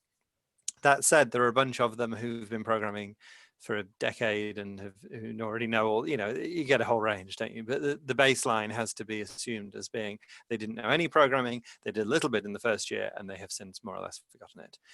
So we do programming from scratch, then we do a bit of Excel and graphics stuff. In the second semester, some web databases, and then an individual project. I'll talk a bit more about each of those. So the fundamentals, my idea is to teach programming from scratch, but potentially in a new language, because they've sort of done, it's like, here's what you did in VBA last year, but we're going to do it in Python. It's also to emphasize the mathematical aspects, because this is a maths degree. This is not a computer science module. I try and talk to students about programming versus coding. So programming being the sort of logical, you know, putting together an algorithm using programming constructs to encode an algorithm in a way that a computer can understand it, rather than coding, by which I mean, you know, writing code in a particular language. I sort of don't care what language this is in. I'm using Python, but I don't consider that to be essential. And it also sort of lays the foundations for the rest of the module, as I'll talk about. Because I'm quite keen on this business that they're learning to program, and that supports their sort of mathematical logical thinking, I do a bit of teaching at the start that specifically isn't coding. In previous years, I've made a little sort of gimmicky prop that I start the class, the first class, by not letting them get the computers out and doing some logic work, basically. So reminding them about some propositional logic and so on. And this exercise where I get them to write down an algorithm for something like putting on a t-shirt or making a cup of tea or something like that, and then they have to read their neighbors and try and willfully misunderstand the algorithm, and trying to get them to think about, you know, writing precisely, encoding precise instructions and that sort of thing. I use Python. I think it's fairly well used. It's quite a nice language. I wasn't particularly familiar with it before I started teaching this module, but it seems grand. I like that it's the VBA bit that they do in the first year, the students do in the first year. There is so much sort of extra cognitive load to get to start with VBA, because you have to have that you open Excel, and then behind Excel is a programming language, but to output anything you either have to stick it in a cell in the spreadsheet, or you have to make a pop-up box appear, and etc. Whereas in Python you just type print hello and it prints hello, you know. So it's very clear to be able to teach these very simple programming basics without having all that extra stuff layered on top. I'm aware that Python does some absolutely fab things, but I try and focus my teaching on the fundamentals that are common with other languages. So, you know, loops and if statements and things like that. And there's this sort of Pythonic way of doing things that I think is fine, but I'd rather be teaching them something that could perfectly well be a different language. If they need to know a different language, they can sort of swap out for another one. So this is my list of topics beyond the mathematical bit at the start: variables, if statements, strings, loops, so on, functions, recursion, a bit of error handling and input and output and things like that towards the end. So that's my kind of first roughly 8 weeks of content. So we go quite slowly through this. They do exercises and things like that. I'll talk a bit more about that later. And then we have a little section where they do some Python in practice. So I try and give them some prompts to get them to do something a little bit more, you know, a slightly larger program where they have to think a bit more about how they're going to program this, how they're going to encode this algorithm really. So this is things like, you know, take in a matrix and spit out its eigenvalues, or you know, simulate a coin flipping 1,000 times, or whatever. There's a whole list here, so that they have to have a go through and try and think about doing something a little bit more complicated than the earlier exercises, which have been, you know, generate the first 10 Fibonacci numbers with a loop or whatever, or with a recursion or something like that. Then we move on the last few weeks before Christmas. We do a little bit of Excel and graphics. There's an Excel VBA refresher, which basically says, here's what you've just learned in Python, and then here's a reminder of how that worked in VBA. I'm very keen on this idea that you sort of show students that what they've learned is they've learned how to program, and the coding in a particular language is sort of additional to that. So that if they find themselves in a job where they're using an unfamiliar language, that doesn't necessarily matter. They've got this firm starting point. I remember I used to teach somewhere where all the computational stuff was MATLAB, and I would have final year project students with me who think that a for loop is a MATLAB thing because they've just not experienced it in any other context. So they do some exercises. They do an Euler's method. They do some data import and analysis. What I quite like about Excel at this point, apart from the fact that it's just something different to show them that programming works elsewhere, is that it gets very quickly to all the graphical stuff, so you can have user interfaces and things like this. And then last week before Christmas, we do a little bit of LaTeX ticks graphics stuff. So why Excel? I mean, I don't have a lot of experience with it, but I understand it to be used. There are a lot of anecdotes in the department of students going off on placement and doing fab things, because basically everybody has Excel, and all companies, but they don't all know how to use it, that sort of thing. It's useful. It's also used elsewhere on the course. And as I've said, it's got this graphical interface stuff without having to worry about how to get into all that. It's sort of drag and droppy. Why LaTeX and ticks? I think it's fun to see programming in an unusual context. So we do some drawing a pretty picture by programming writing a little program to draw this picture or something. And again, I think it's just fun to say, like, you know, I haven't taught you this language, but the skills you have apply here. So here we go, sort of thing. Then after Christmas, we do a bit of web and databases, HTML, CSS, MathJax, generating all that from a program, in this case from Python, since they know it, and it reminds them that they know Python because it's now a few weeks since we've done it, and a little bit of SQL queries, just very basic stuff. Why SQL? I think it's well used. It's a good idea for them to be familiar with these days, I think. HTML, CSS, MathJax, I think ditto. I mean, this is the future of modern mathematical communication, right? So I think it's good for them to be aware of how all that works. The classes, this is where I was quite interested listening to the first talk, but I do very minimal direct delivery because I think this is learning by doing. And I think that there is a very limited amount that can be learned by watching me do programming. And I've had this experience before where I'll do something on the board and then some students will try and copy it. and they make mistakes because they've got syntax errors left, right, and center. I've had students call me over before saying, look, we've all done the same thing and this one works and those two don't. And you look at it and they've got brackets in the wrong place or something like this, because it's about doing it and getting used to that requirement that you write in this very precise way. And just sort of watching me and going, oh yes, well, I basically understand that is only going to get you so far, I think. And also I have a very small class, in contrast to the first talk today. So this year I'm only going to have a dozen, usually about 20 or something like that. Well, that's, I can go around and talk to them all within a session, you know. And so students work on their own programs from notes that I've written, and I just drift around. It's quite hard to teach this way, actually. It sounds quite sort of, I'm just going to let them get on with it. I've written the notes once, that's it, I'm done. But it's really hard not to keep sort of, you want to just say, oh, just move that to there, and then, you know, trying to ask the probing questions and get them to an understanding by themselves is quite hard. So I answer questions when they ask them. I give formative feedback on work as I see it going around the room. And that's what I do in the class, basically. The assessment is, they have a first coursework, which is really tightly specified low level. It says, write me a function that if I give you a number, you'll give me the square root of that number back, or whatever it is. Really tightly specified, just check that you've got the basics, 20%. Then I have a slightly more elaborate program that they have to write. But they've got a sort of, it's not got that low level. I'm not describing it in terms of write a loop that does this and then write a thing. You know, I'm telling them what I want the program to do.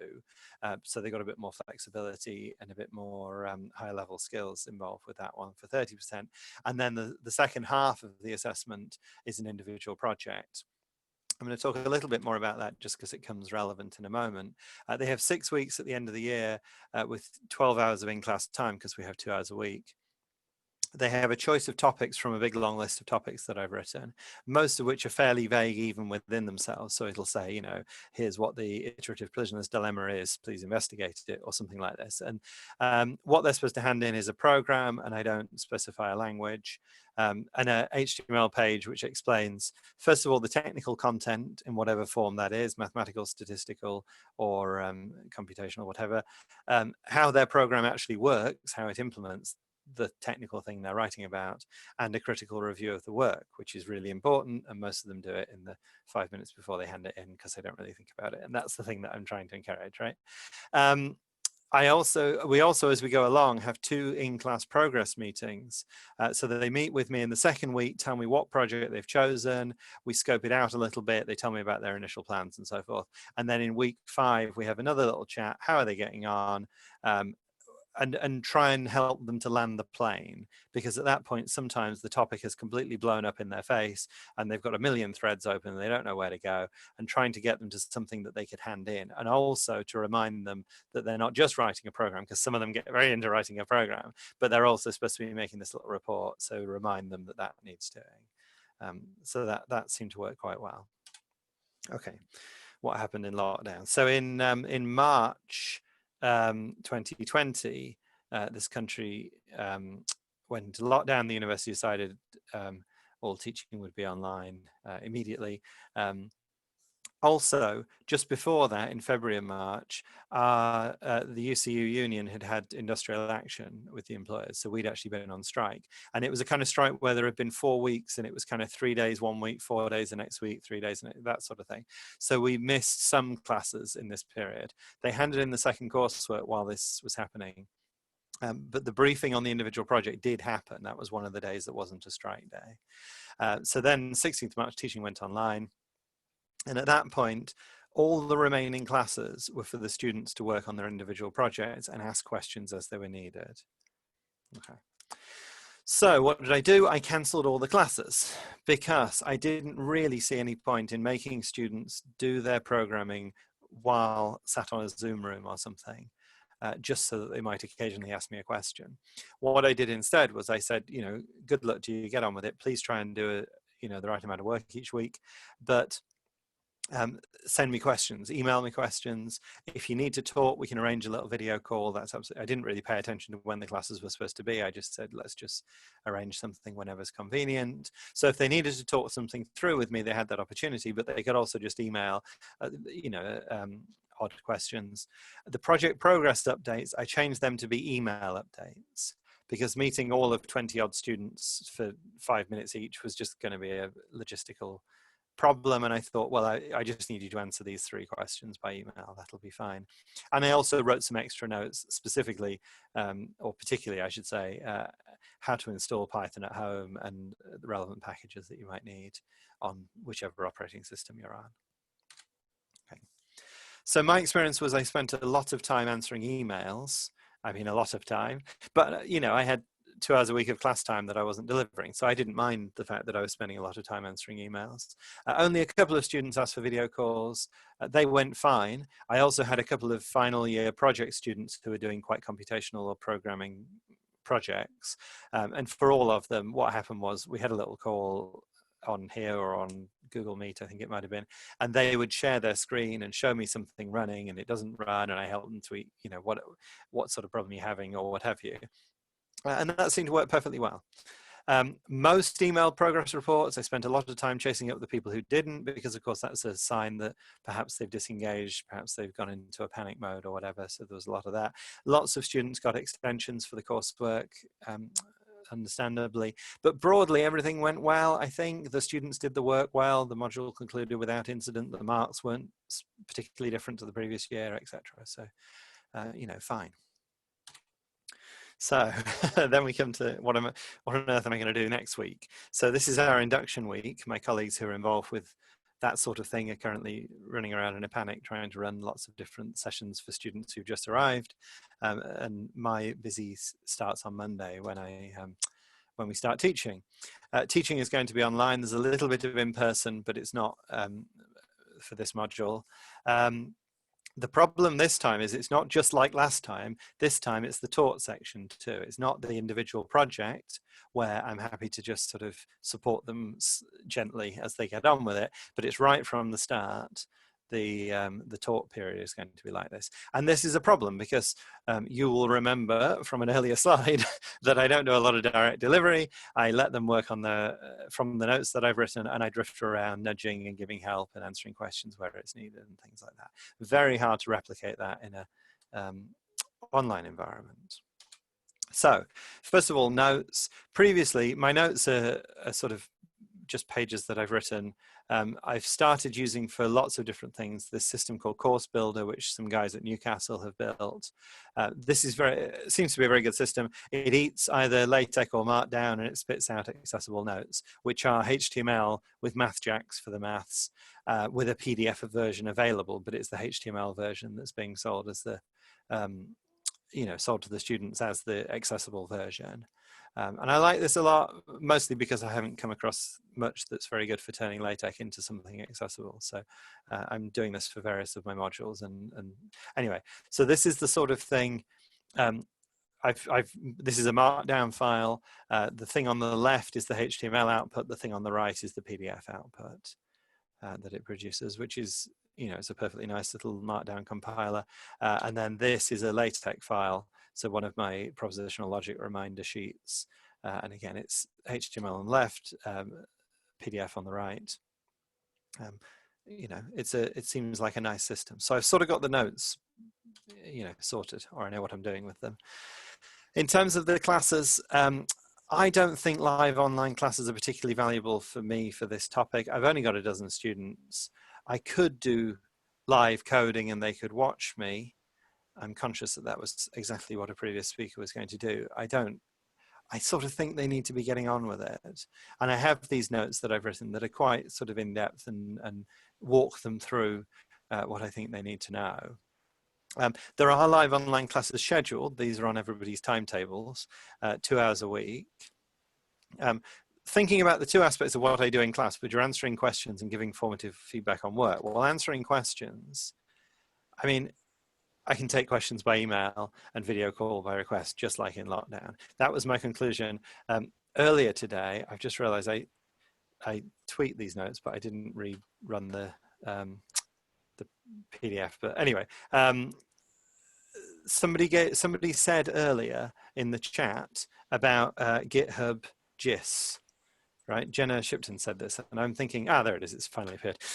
So I'm thinking that maybe that's a good idea, right? So I've tried this out in between the previous talks. I sent a gist to a colleague and he commented on it. And I'm thinking that that's not a bad system for students to be able to say, hi, Peter, I'm having, here's my code, here's the error I'm getting. And then I can just send a little message back. That might work quite well. Anyway, not sure. Giving formative feedback on the work, I think that's going to have to be more formal. I can't just go around and look over people's shoulders and give them feedback. So what I'm going to do is I'm going to have to set a formative task each week. And my idea for that is that I'll submit it via GitHub. So I was very excited to see that one of the talks earlier was specifically about that. And I mean, it looks amazing. I'm not sure if I have the time to invest quite so much in the automation of it for 12 students, but I'm quite excited to do that, so I might give it a go. Anyway, I don't know, but my idea was that they would all each have a GitHub account and submit work through that, and then I would be able to give them feedback on their work. So my class experience is going to be, well, next week I'm going to run a class. I'm going to outline how the module works. I'm going to cover a little bit of the sort of more mathematical content.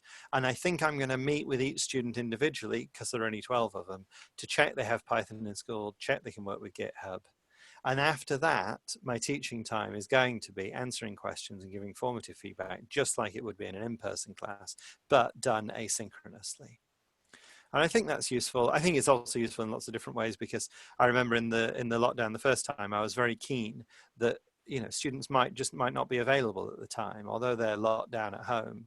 You know, I would know families who, you know, there's one laptop and there are 3 siblings arguing over it, or, you know, both parents are in Zoom meetings at work and the kid's trying to get online as well and can't, you know, and that sort of thing. So there are all sorts of reasons that somebody might not be able to come to a live class, and this is a perfect opportunity for me to say, well, all right, then don't do it in the 2 hours, do it whenever you can, or whatever it is. So I think that's the right way to go for me. I have some outstanding questions. One is, I'm wondering if I should run a Zoom room just for drop-in, because not everybody likes emails. I'm a little bit worried that that will mean that I spend 2 hours sort of, I don't know if it'll be the most effective use of my time versus writing answers to questions. I'm not really sure. I've got to think about that a bit. When do I make the formative work due is a bit of a question that I'm having. The class runs until 1 till 3, and then I have to go and pick up my boy from school. So I'm a little bit of a, I can't say just hand in at 3 and I'll spend the next half hour giving you feedback on it, because I'm not available. So I could do it later that day, or shall I have them submit it a day or 2 later? I just don't know. I've got to think about that as well. And I've written here, but it's supposed to be how do I incorporate insert fab thing I learned from the earlier talks. So I've got a few of those written down. So I need to have a little bit of thinking. But anyway, so that's my idea for how I'm going to run mostly asynchronous programming class next time. And at that, I'll say thank you very much and ask if there are any questions. Thank you, Peter. In the interest of timekeeping, there are several questions, but would you mind answering them in the chat? No, that's fine. Excellent. Eleanor, can you, I don't know if you can see you can probably see the Q&A, can't you? I can. It's generated, your talk has generated quite a few questions. It has. So it'd be great to get your views on these questions, if that's at all possible. But I will probably go on to the next speaker now, will we, Jotham? Indeed, indeed. But thank you very much, Peter. Lots of discussion hopefully there going on in the chat, and as I said before, come 4 o'clock or so, if we want to have a bit more discussion time, or indeed the panelists want to talk to each other for a little bit about the various ideas that have been exchanged, then there will be a bit of time for that come the end. Okay, so next up we have Vigand Ratman, Chair in Applied Analysis at the Friedrich-Alexander-Universität.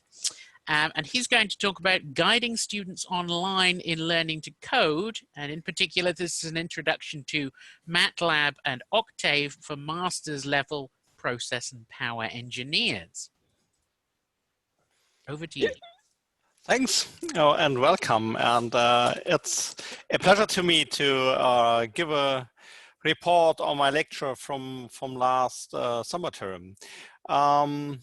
Just in general, this is a course we teach together with a colleague from the technical thermodynamic chair.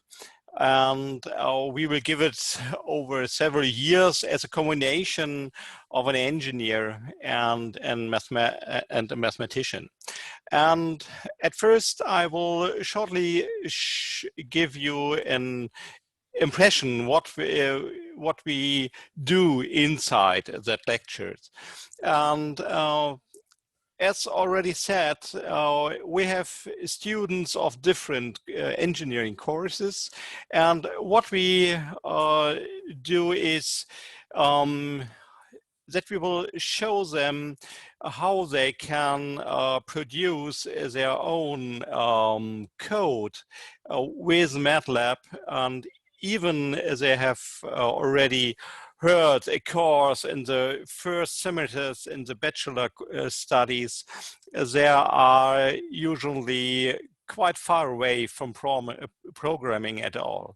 So the first part we like to do is to repeat and show them some basic features from Octave or MATLAB, and this is one of the first sessions we do, but our focus will then go on to solve this stationary heat equation in 1D, which is very powerful. And here we show them as a combination of how to produce matrices from these derivatives and how to formulate this with finite differences, and to show them even the connection between the fundamental theorem of calculus and the solvability strategy and knowledge from systems of linear equations. Finally, we will guide them that they will model the Rankine process, and all these engineers usually know this process very well from other subjects. So the question in general is how to do that. Do that synchronous or asynchronous? And we have run this course already several years, and there we already did some kind of blended learning. So that means that we already used or try to engage him that they will prepare some topics, and we will discuss about that in the present settings. But for myself, I'm a passionate teacher for in present, and I like to talk to them. And as Peter already mentioned, that he drifts around and talks to the students, I do the same, and I like it very well. And this is a bit difficult to do that online. Inside the course as a general target, we try to engage the students to repeat known concepts, like mathematical concepts like how to solve a linear equation system and what do you know about the uniqueness of the solution, and what do you know about the modeling of physical processes. What we have done is to move our present session to an online session. This will take part every 2 weeks for 4 hours, and this is a coding session and a discussion session for modeling questions. And what we introduced were a question hour on Tuesday on the week in between, where the students already ask some question from the last session or what they have prepared for the next session. And all the material I have provided via our learning management system based on Elias. It's one not very known learning management system compared to Moodle, but this is used in our university, and I'm very satisfied with that. How the lectures runs now. Inside our learning management systems, I have prepared for every session one section, as you see there, or here, this is a 5th section I prepared. And then you see here something like it's called a Clausius Rankine process. And so this is what the students will find, and here's already the first question. We start usually between 20 and 30 students, and we'll end up with the half. So between 10 and 15 students will run this course up to the end, and not all of them need the credit points. The most of them just do it to learn something without need of the credits. And all the course is partitionated in several sessions. So at first we start with fundamentals in Octave or MATLAB. Then they have to start with a learning module. It's based on the antiderivatives, what we do there. We will introduce finite differences in first order and even the second order. And as already mentioned, and now they have the connection between the first or second math course, and now they have to rediscover or what they have learned already. Then we have seen we have to go a bit slower. That's why the second order differences, we shifted into the third session, and then we tried to solve the static heat transfer. And then we added the transient heat transfer using the ODE functions like ODE 23 or 23S. And then we start with the final project, the Rankine process. And such a learning module looks like that. Here you see a German snapshot of that. You see here the definition of the finite differences first, or for the first order derivative on a grid with equidistant points. And at the end, you see here there are 2 tasks for them, and they should write down a linear equation system of all this. Or when they start to think about the Clausius-Rankine process, as it's called in Germany or in German, then you see here the process at all, and then you have here some gaps, and they have to model everything, the pump and the vessel and the turbine and the condensator, and then they have to calculate all these data by mathematical models. And here a lot of discussion raise up. The question time looks like that. We will discuss what will happen if you write down the matrices, and then we can talk about the rank of the matrix and how to solve it and what the boundary conditions will do and why they are needed. This is one screenshot from my tablet, or here you see a discussion of the heat transfer problem.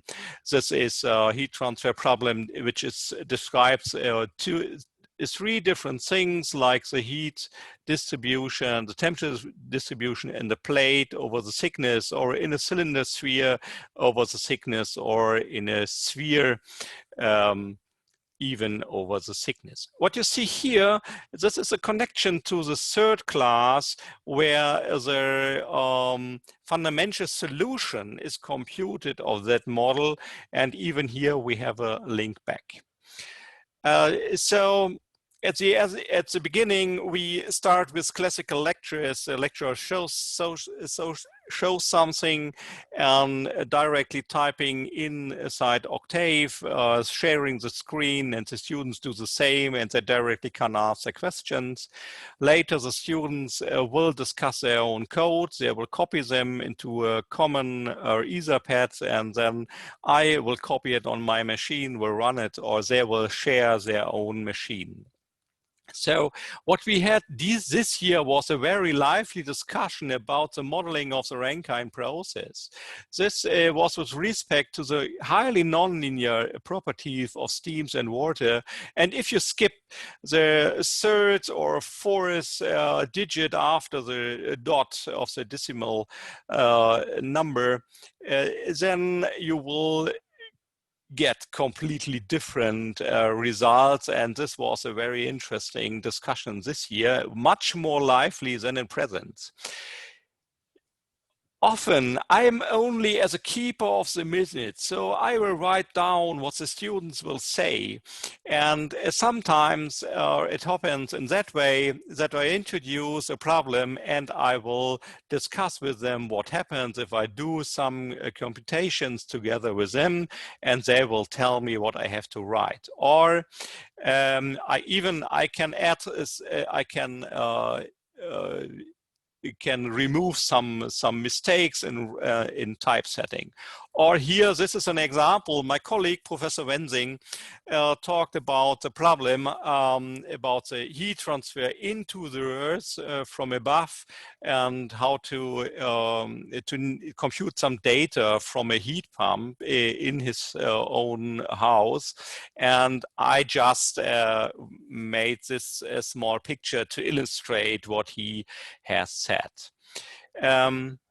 This is what we have used to exchange code. You see here, this is just an example to write down a small function and to make some plotting. And this was our exchange basis for code. The communication usually done with all channels we had. So we used mail or forum. This is what not the most session, but a lot of vocal interaction. And what we have done is, with respect to the small course we have asked each participant what they are doing, which problems they have. And this was quite interesting, since some people gets their question during talking. So this was a quite good idea than screen sharing or coaching via our learning management course, or even debug code online from together with the students, and to show them what how different approaches could look like. Or even that they will get an impression how the solution looks like. I sometimes provided some interactive applets. I will show this at the end. What is the students' feedback? The students' feedback is that they were all satisfied. Only 8 people took place. All were very satisfied with the course. They invested partially a huge amount on time. If you see here, this is 8 to 12 hours per week. This is much more than it's addressed. And so they were very satisfied with the motivation of all those lectures, that we answered all the questions, and even that we have repeated some concepts from the bachelor math courses. And so we could combine even the combination of learning modules provided in our learning management system, and then the interactive Zoom meetings. What they missed the fast exchange between two other students to develop a solution together with them. But on the other side, one people wrote that he or she felt less pressure to find a solution if the other are faster. One said, I missed nothing. It was even the same. And we could communicate some facts much more clear. So what was the course general? We started this year with 20 people, ended with about 10. I do not know exactly, because as the last things I will get in the next week. Then the official workload is 75 hours for the whole summer term. And this has 14 weeks usually here in Bavaria, in Germany. The assessment, what they have to do is to write a small program package, and that contains the program files, the documentation, including a reference example.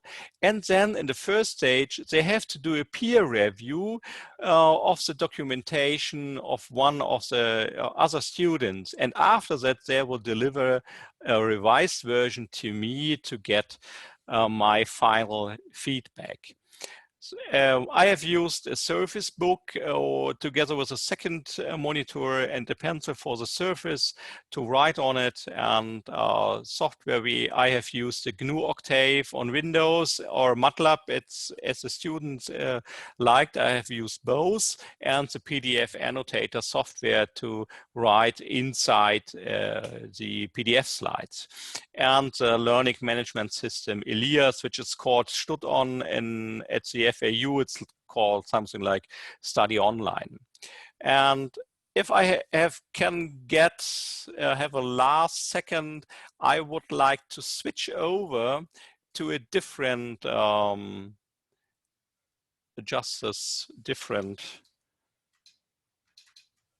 picture.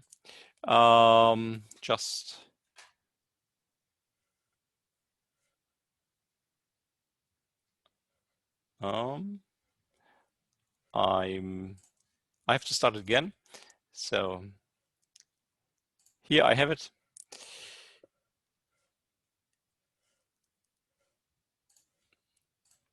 Here you see an interactive applet of my of the heat transfer equation, where they can see which results they should expect. You see here you can change the dimension of the space between 1 and 3, and then you see here the sphere.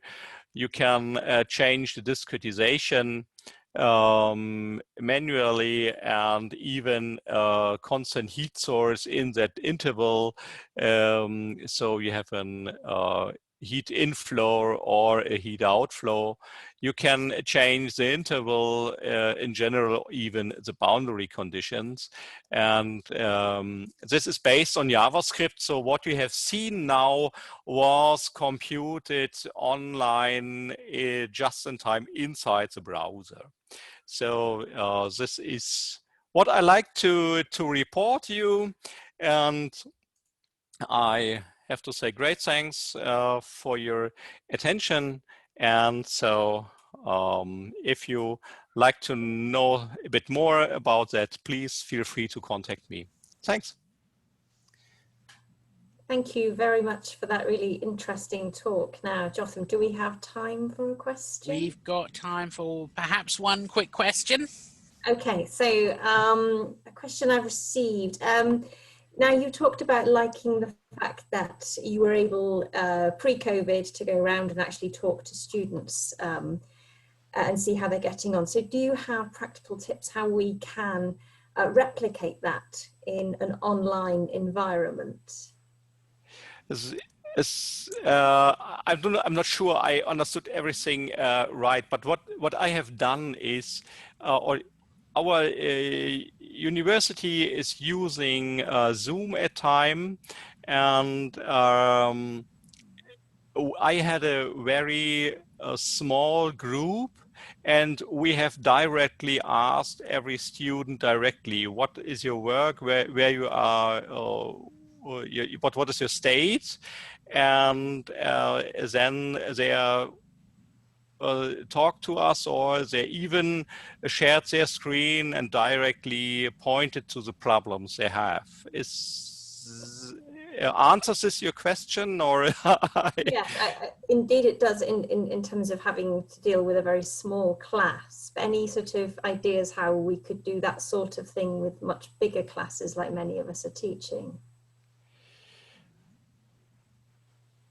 I'm not sure. So what I would try to engage the people, even to build up groups inside, for instance, such a learning management system, and that they will discuss there and get the option to share code where they can even type inside directly, like a shared document. This is what we can do with our Etherpad, and maybe even with a or smaller mailing list or forums to divide them into smaller groups so that then they can talk together like offline breakout rooms in Zoom. This is what I would try and what I'm thinking about for my basic lecture in the first math course next winter term. Okay, thank you. Back to you, Jotham. Thank you very much, Vigant. Very interesting indeed. All right. Well, we have one more speaker. We're running just a little over time, but we've kept pretty well to it, I think. Our last speaker is Lisa Dierker, Professor of Psychology from Wesleyan University. It's rather early there, I believe. So thank you for joining us. She's going to talk about computing support for the virtual classroom, experiences from passion-driven statistics projects.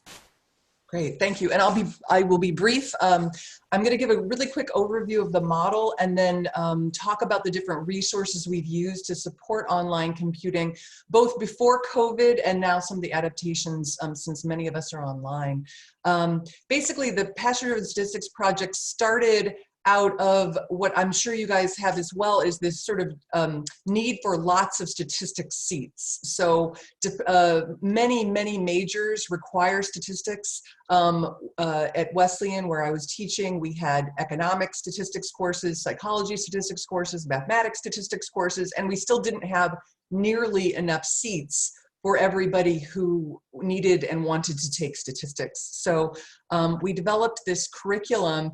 And we didn't want to go in this direction, right? Oftentimes when you need a lot more seats, you end up sticking everybody in a lecture hall and wishing them well, which does not bode well for computing or for giving support to computing. So we went in a different direction. And just to give you a sense, the model has been used in introductory statistics courses. It's been used in research methods courses across many different disciplines. It's been used even in higher level statistics courses as well. And basically it's just a project-based model where you would cover the content you would cover in a more traditional course, but you do it in the service of student projects. So the kind of model of inquiry is that students select a research question from existing data, and we provide lots of different opportunities for previously collected data. They examine frequency distributions for their variables that they've chosen. We do a lot of data management, which is really important, obviously, piece of working with data, but it's often skipped in traditional statistics courses. You know, they graph one variable at a time, they graph relationships, we just sort of build into inference and into multivariate models in a very similar way that a traditional course would do it, but through their projects and in the service of the questions that they're trying to answer. And we do this, and even some multivariates at the end, on a real need-to-know basis. So we do it just in time when they need to know it, and then we move on to the next thing. It's a very exciting way to teach in the sense that when students have their own questions, they're often asking me to teach them things. So if we're starting to teach ANOVA and they have two categorical variables they're looking at, they want to know what test they should use. And so that's a fun part of it. We have them do a poster presentation at the end. So this kind of in all the different weeks that we're working on this, it sort of puts into place the different parts of their poster presentation. And we actually do oral exams at the end based on their presentations. So in terms of computing, obviously you cannot do this without software. And so we have been really supportive and agnostic about whatever people want to use. When we started this, we were in a room with different faculty. And of course, we all thought that the most important software that should be used was the one that each of us knew, which was different. And so I realized in that very moment, we are going to need to support all the different software, or this is going to become the R course or the SAS course, or the, you know, as you know, at many universities, people, you know, don't know if their ideas and what they know and their skills are going to be included. And if they're not, they tend to move their students away from a course, move themselves away from it. So we support SPSS, Stata, SAS, R, and Python. We also have some instructors, partner instructors at different universities using things like JUMP or StatCrunch. So it really any kind of tool. We have someone at Muskingum University in Ohio that exclusively uses Excel. But we're, you know, as long as you're using software, we're supportive of it. The first tool that I want to mention that's incredibly helpful, and not just in the course, but students take this with them after the course and pull it back out, not just when they take other courses, but when they go out into the workforce as well. We have this document that's about 15 pages long, I call the translation code, which basically takes you through, you know, the vast majority of things you would need to do with data, from data management steps to running inferential tests to building a multivariable linear regression model. And it shows you how to do that in each of the different software packages. So here's just a little excerpt from that particular document. We did that, again, to be practical. We wanted faculty to want to teach this and to want to be involved, and so we couldn't exclude the software that they knew.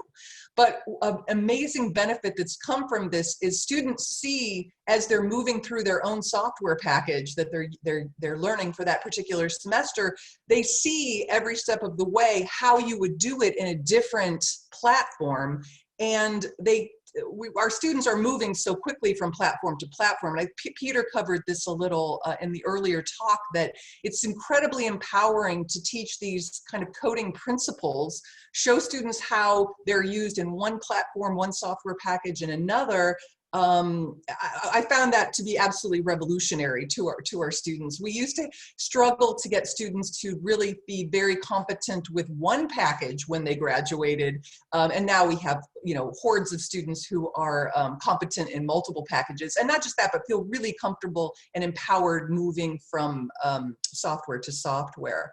Another really important tool we have, which again, I think it was referred to a bit in the other talks as well, is the idea that getting everybody online and lecturing to them is not that productive. And so we have flipped the classroom. We have a series of videos for SAS, Python, R, SPSS, and Stata. And generally speaking, the videos are quite similar because we cover the same background information if we're talking about analysis of variance or graphing or that sort of thing. But then we also get into the nuts and bolts of how you would do it in a particular software. So I think what's really unique about these videos is that it really integrates the background information. Why are we going to do what we're going to do right now? Why we're going to use this particular tool? It gets into how would we write the code for it? It gets into what does the output look like? How would you interpret that output? So it's very integrated, and I think that's been really helpful. I know some questions have come up about serving large numbers of students, which we do, and so this has been an important piece of this. Instead of having lecture content separate from software, separate from interpretation, separate from, we've integrated this in this series of videos, and yet the videos are really lean and mean, meaning this is not something where it's going to tell your students every single thing they need to know. You may feel they need to know more about more about probability, or you might want to spend more time on box plots or whatever. It's very flexible so that teachers can bring their own experience and expertise and what they think is valuable, but this is a great background resource so that students can work more independently, and I think as Peter and Wiegand were saying, come to you with questions as opposed to come to you with, what do I do now? I'm not totally sure. So these video series have been really helpful, and they're relatively short. Each topic is no more than 30 minutes long, so it can be supplemented, it can stand on its own, but what we find is that it tells students everything they need to know to get going. And as has been talked about previously too, the learning is all in the doing. And so getting them to the point where they can jump in and work on things is really what we want to do with these. And these are all on my YouTube site. I'll share some links as well. Now, again, we're super agnostic, but as we try to disseminate this model to other schools, one of the sort of bottlenecks we've found is that while maybe psychology professors and sociology professors, biology professors may already know a particular statistical software, not all mathematics instructors or statistics instructors necessarily have been using that in their course. And so, you know, and so if someone uses a package, we tell them use that one. If they say, well, I don't use any, what would you recommend? Obviously, we're recommending either free, we're recommending free approaches, right? Things that students can use at home, online, no matter what kind of computer they have, no matter what kind of technology they have.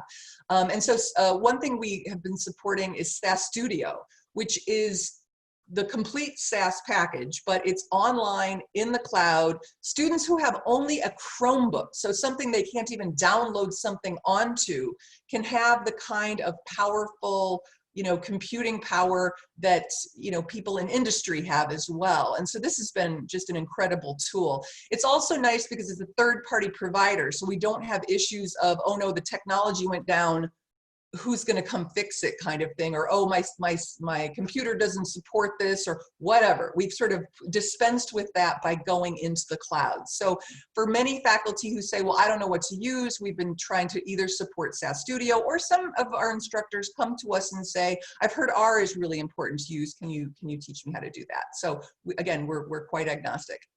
Another tool we've used is this, what I'll call an ebook, basically.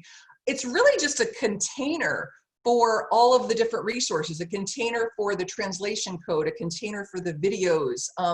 It's a book in the sense that it's got some text in it, but the text really just sort of reviews where we've gone, where we've been, and where we're going, and then you can link out to what videos you need and what resources you need. What we found was to send people to the videos, oh, let me tell you more about the model, go watch the videos, was kind of weird. And that if you're gonna start anywhere to understand the model, this is a really good place to start. This is also made in iBook Author, so it can be changed. We have a lot of faculty downloading it and making it their own book and adding things that they think are important. So it's totally modifiable. Oh, another resource we've used is that we put the entire curriculum up on Coursera as a massive open online course, and actually series of small courses. So it's called Data Analysis and Interpretation Specialization. It is totally free. Even if you clicked on that link there and they asked for your credit card, ignore that. You don't have to put your credit card in. These are all free courses. The first two courses are actually what we use in a traditional semester of statistics or even research methods. And then we have two additional shorter courses, one that gets more deeply into regression, and then a fourth that gets into machine learning tools. So random forests, classification regression tree, k-means cluster, lasso regression, those kinds of things. So again, because it's all project-based, students have already selected variables, selected data, and it's just a nice progression in using their own experiences, their own questions to learn these kinds of concepts. So that's the MOOC. Just to give you a sense, when people have been asking about, well, okay, that's fine if I have 20 students because I can really manage 20 students on my own, but I have 60 students or 150 students or whatever. So the way we support that is really through peer mentors. We have students who have already taken the course. We don't do extra training with them. We don't have time and sort of bandwidth for that. So I'm saying that 1 to 6 is a really great ratio for peer mentors, but we often do 1 to 10, whatever the ratio is. This is the key part of that. What we find is that the peer mentors, people who just took the course and are trying to get more experience in computing and statistical inquiry and statistical analyses tools, they actually get more from being a peer mentor than they did from actually taking the original course. So it's this incredible value added where without having to teach more courses, we're actually elevating and really transforming opportunities for our students just by getting them as part of the conversation, having new learners teach newer learners. We also, in the online environment, we have Skyped in-class support. We've had new instructors, and we've had like our advanced students just come in and help support that so that the instructors aren't on their own. We've had staffed drop-in hours. We're actually trying this semester, I have a question mark next to it because I don't know how it will go, but we're doing a more asynchronous centralized support through Slack. So we have a Slack channel where students who are using SAS or R or Stata, SPSS can come on and ask questions, and we have instructors there to help answer those. We have lots of different instructors using that. If you're interested in hearing more from instructors and what it was like to transition to online, this link here is a YouTube video where instructors are talking about what that transition was like back in March when they had to go online. But I would say it's very similar, I think, to what Peter was talking about. They used the flipped classroom, so the students had videos and materials. The students could come and ask. I think the only addition is that a lot of the instructors also used kind of that peer group so that students could talk to each other about their projects as well and get support from the peer mentors. But there was a lot of emailing, a lot of online support, and then connections throughout the week. So here's a lot of the partners who have been using our materials and or collecting data with us on the model. And then my last thing, and I'm really going to talk quickly because I know I'm out of time here. The last idea I have, we have met a lot of instructors where this is just too much, meaning making their entire class a project is a lot as a first go. And so we've started to create shorter projects. Here's one I created in R, which is data mapping. It's just taking data, and we have data available, and basically creating maps with it. Creating map of the world, looking at diabetes rates or things like that. So we're also trying to just pull out experiences, and I've been taking notes on what other people have said about what they're doing with HTML or LaTeX or whatever, because I think really what I want to do with this kind of digital intro is not just teach them one package for 14 weeks, but give them exposures in some of our breadth and content courses across disciplines so that they get exposure to these kinds of skills. And that's it. If you have any questions, we have a website with about 10 or 15 published papers on this. You're welcome to reach out to me at my email address. And I've really appreciated being included in this and learning from all of you. Well, thank you very much, Lisa. That was a very thought-provoking talk, very interesting. So it has prompted some discussion. So I'll kick off with some questions. I'm assuming we've got a little bit of time. Yes, absolutely. Great. So really intrigued by this idea of this just-in-time teaching. There is a question about this. Perhaps for the benefit of participants, you could quickly explain what just-in-time teaching is, and does it support project work? Just reading the question. Where does it sit on the shallow learning and deep learning axes? So I guess, are students just learning it on the surface, or is this a good way of getting them to learn it? This is definitely a deep dive. One criticism I will be forthright about that some people have had that to me is, I don't care, I'm like, that's fine. When we used to do this with canned exercises, right, where we know what the answer is, everyone's going to get the same answer, they're just going through it, which is actually the way I was taught. I remembered nothing from that experience, and I got nothing out of it.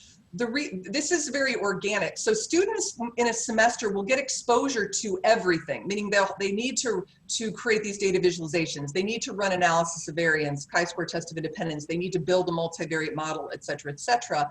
But because they're working on answering their own question, they get a lot of experience with the tool that they need or the tools that they need. So, once they get into this, let me give you an example. Let's say we get to the point where the two variables they thought were related end up not being statistically associated with one another, and they're devastated. And we say to them, okay, So remember, this is about the population, right? We can infer to the population that these things are not related.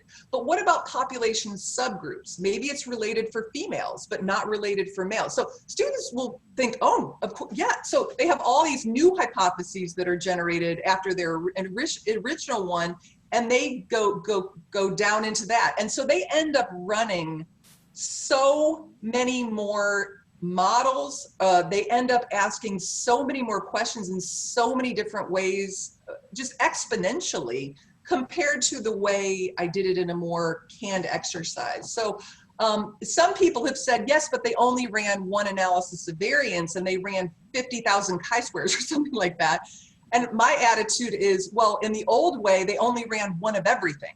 So I think it's wonderful. And it's so exciting as a teacher to have them want me teach them things, right? They want to have a question they want to answer. So they're asking me. I just feel like I want to cry when they do that, because, you know, it didn't used to feel like that in teaching statistics. They didn't know why they had to learn this. They weren't that excited about it. They never get mad at me or blame me for anything because it was their question, right? If they don't like it or they're not happy, they take ownership of that. Also, everyone around them is happy, which helps elevate them as well. Fantastic, thank you very much. I know there's another couple of questions in there, so perhaps Lisa, you'd be so kind as to answer those via text, so I can hand it back to Jotham in the interest of time. Thank you, Eleanor. And thank you very much, Lisa, for a very interesting final talk there. So I'll just sum up briefly, and then I shall hand over to one of the Talmo 3, or all 3 of them, to conclude the September Talmo events. But I would say, thank you to all our speakers today. They've all been quite different talks, really, and quite interesting. We've seen some statistics, we've seen some mathematics, we've seen some engineering, but they're all focused on how we can help the students to use the software tools available to them, how we can teach them to code successfully in this online environment we find ourselves in. To sort of summarize some of the various discussion that's been had and some of the themes running throughout the afternoon, I think there's the question of, if we've got a small group, how do we scale up whatever we've got to work with a large group? And there's been some ideas that we might use automation, perhaps within the assessment, or perhaps some peer feedback or some peer learning to help with dealing with large numbers of students. There's also this idea that we can use some sort of Git repositories and maybe have some kind of standard format that works on a student by student basis, so that ultimately you can get everything that you need all at once without having to do everything on receiving 200 individual emails, which would rapidly become overwhelming. We've had a little bit of a debate about, should we live code or should we not live code, and whether that's a useful activity. I wonder if there are already papers there. Perhaps we can split some groups in half and see which half is more effective on that. A running theme throughout the afternoon has been the idea of using some kind of active learning for students, and people that have tried this seem to have found it effective. Getting the students to actually do some coding and getting them to actually do some actual maths or engineering within their coding. So they may have had a go at trying to get a drone to do something. They may have had a go at trying to solve some steam and water processes, or they may have had a go at some more sort of pure mathematical problems, looking at some introductory number theory, looking at a particular statistical analysis problem. But in all of these cases, I think what we've seen linking them through the day is that the students have done things. And perhaps the move to online has partially enabled them to do so. We don't sit for quite as much time in front of them. Maybe that's helping to get them more involved in their own learning. And I think finally, the choice of language, certainly exemplified in the final talk, that there's all kinds of languages that might do what you want them to do. Sometimes it's useful, depending on what we're doing, to stipulate a language. If we're trying to teach them how to program, maybe we need to stipulate one that's a nice, sensible one to start with. I personally wouldn't choose to start programming in C with new students, for example. That would probably make them very upset. But Python seems to have been popular. And I wonder why that is. I think it's probably because it's sort of user-friendly. You can see how the blocks of loops work as you go. But I suspect that I would wonder whether there's some interaction here with the computer scientists that might be possible, and that understanding sort of where they've come from and what they've come to see as the best languages to use. But then whether those would be suitable in a mathematical context is another issue. So I'd like to thank everybody very much for coming, and hopefully you've learning to program in C made you upset. Yeah, I found it, that was the start of my PhD, was here's a book on C, go learn this, because all the existing code you need is in C. So that was a great time. I came to love memory management, but I didn't initially. So I think we've sort of had a wide range of things. There's a little bit of time for discussion if anybody would like to have any discussion. If anybody of the panelists would like to say anything, you're more than welcome to do so. I'd like to thank Eleanor for making this a pleasure to organize, mostly because she did most of the legwork. And I sort of sat around. But you know, we got there. We got there. And I hope everybody has a very successful start to the new term. Does any panelist wish to say anything before we hand back to the Talmo 3? Yeah. Can I just ask for, so a lot of, Peter had some things to say, others. If anybody has ideas for digital computing skills that they're exposing students to, but it's only taking a week or at the maximum 2 weeks of a traditional semester, I would love to learn more about that. So please feel free to share. I'm trying to give, in some of my breadth courses, more exposure to digital skills, even though these projects are not lasting long periods of time.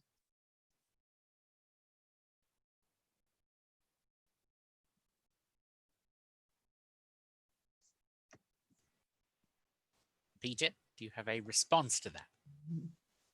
He's on mute. Not immediately. There was also a suggestion in the chat that we sort of check in after a bit and see how it's going, because everybody's very comfortably saying next week I'm going to do this and it's going to go fab. But you know, I don't know if there are. I was wondering about organising a second something, either towards after semester 1 or at the end of the year, but it could be interesting to exchange experiences after the first semester of teaching has actually taken place, I thought. And it might give an opportunity for a bit more thought on that sort of question. Indeed.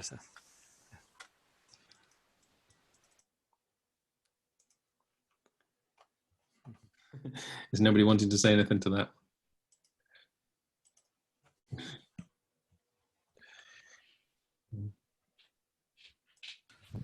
All right. Well, I think that's us sort of drawing to a close then. Kevin, do you want to round up there? Well, I don't know.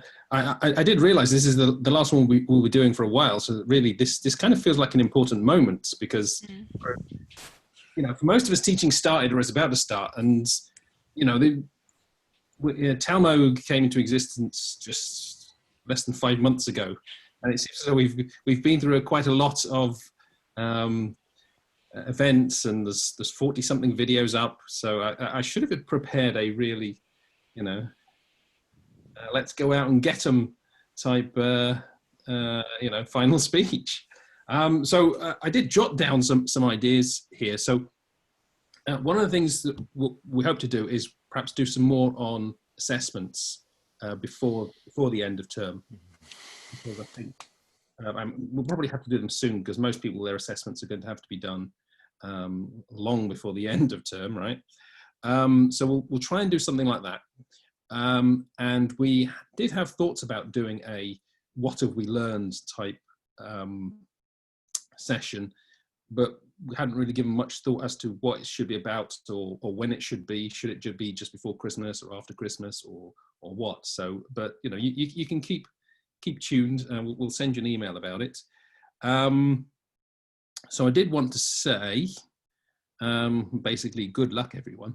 Because I'm a bit nervous. I don't know what's going to happen. I still haven't got my timetable sorted out, and we're less than 7 days away to starting. So it's getting quite exciting. So maybe I should say, you know, just keep yourselves well, take care of yourselves and take care of other people. And if it's getting on top of you, then do talk to someone. And just want to say thank you all for coming. Good luck, and I'll hand over to either Rachel or Michael, who may wish to say some words. Okay, well, just to echo really what Kevin was saying, I think, as you say, Kevin, after the engagement session, we did talk, there was quite a few people there that said having some sort of session around November time in terms of a catch up and what had we learnt, but also what might the future look like after this next term as well might be useful. So if people have got thoughts on that sort of thing, then please do let us know. Maybe we'll think about having a sort of very, very brief questionnaire out to everybody just to see what sorts of things people might want. Yeah, Talmo feels like it's been a bit of a sort of whirlwind tour, really, from that first phone call where we kind of went, yeah, shall we do something, to what it's actually become. I think one thing that I would like to echo from Kevin is I think we are all feeling quite scared, and I probably feel slightly less scared because I do distance learning all the time, obviously at the Open University. But I think the main thing to say is, given how many people have attended these Talmo events, what is obvious is how much support there is in the mathematics and statistics community as a whole for each other. So I think as we are all going through this term and are all struggling, I would echo what Kevin says about reaching out to people. Don't feel that has to be in your own institution. I think what we have shown is we are an extremely supportive community. So please do reach out beyond your own community as well. We'll have a bit of a think and see what we might do after the next 10 minutes, probably. Okay, Michael, I don't know if you want to say anything at all. Well, usually have to say something, you know that, Rachel. But I think the joys of going last really are you can just say, well, Rachel and Kevin have said it all. I think we'll find it very hard to let go of Talmo. So, but I think we recognise that having kind of whole afternoon sessions, certainly during term time, will be very difficult for people to participate in and possibly attend. But I think there will be some things where if there are particular areas that you would like us to try and put sessions on, and I think assessment really is the obvious one, following on from John's talk last week, and John has made some extra materials available on the Talmo website that you may want to have a look at if you were at that talk. That I think we will look to kind of do some ad hoc sessions when we can, you know, with colleagues involved to share some practice and really see what we can do to support the community. But I think it's getting your feedback for the things that you would find most useful and that you would want to attend. And really just to echo the points that Rachel and Kevin have made about everyone looking out for each other, I think everyone keeping safe. I think we're heading back to yet more uncertain times and we don't know what that's going to mean. But I think the real strength that we've always had in the maths community is that we share ideas, we share resources, we look to support each other and we look to work together. And I think, you know, Talmo has just been a great example of being able to do that. So I think final comments from me are to say thank you to everybody who's attended a Talmo event.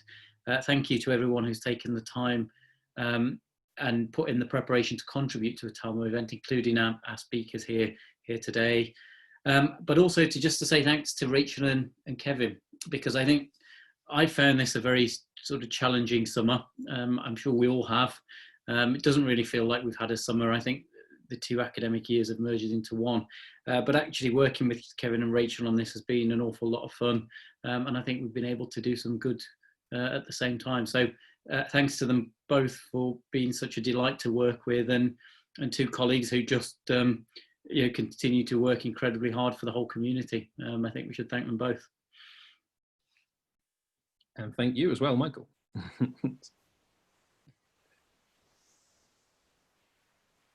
Right. Does that mean I now have to basically say, please let us all leave and let us teach our students and give them a good time, as best time as we can, or whatever. Just thanks for coming.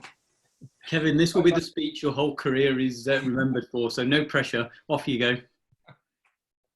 Yes, we'll be shutting down in a minute, so good luck, everybody. Bye-bye for the moment. Thank you, everybody. Thanks for everybody today. Thanks all for coming.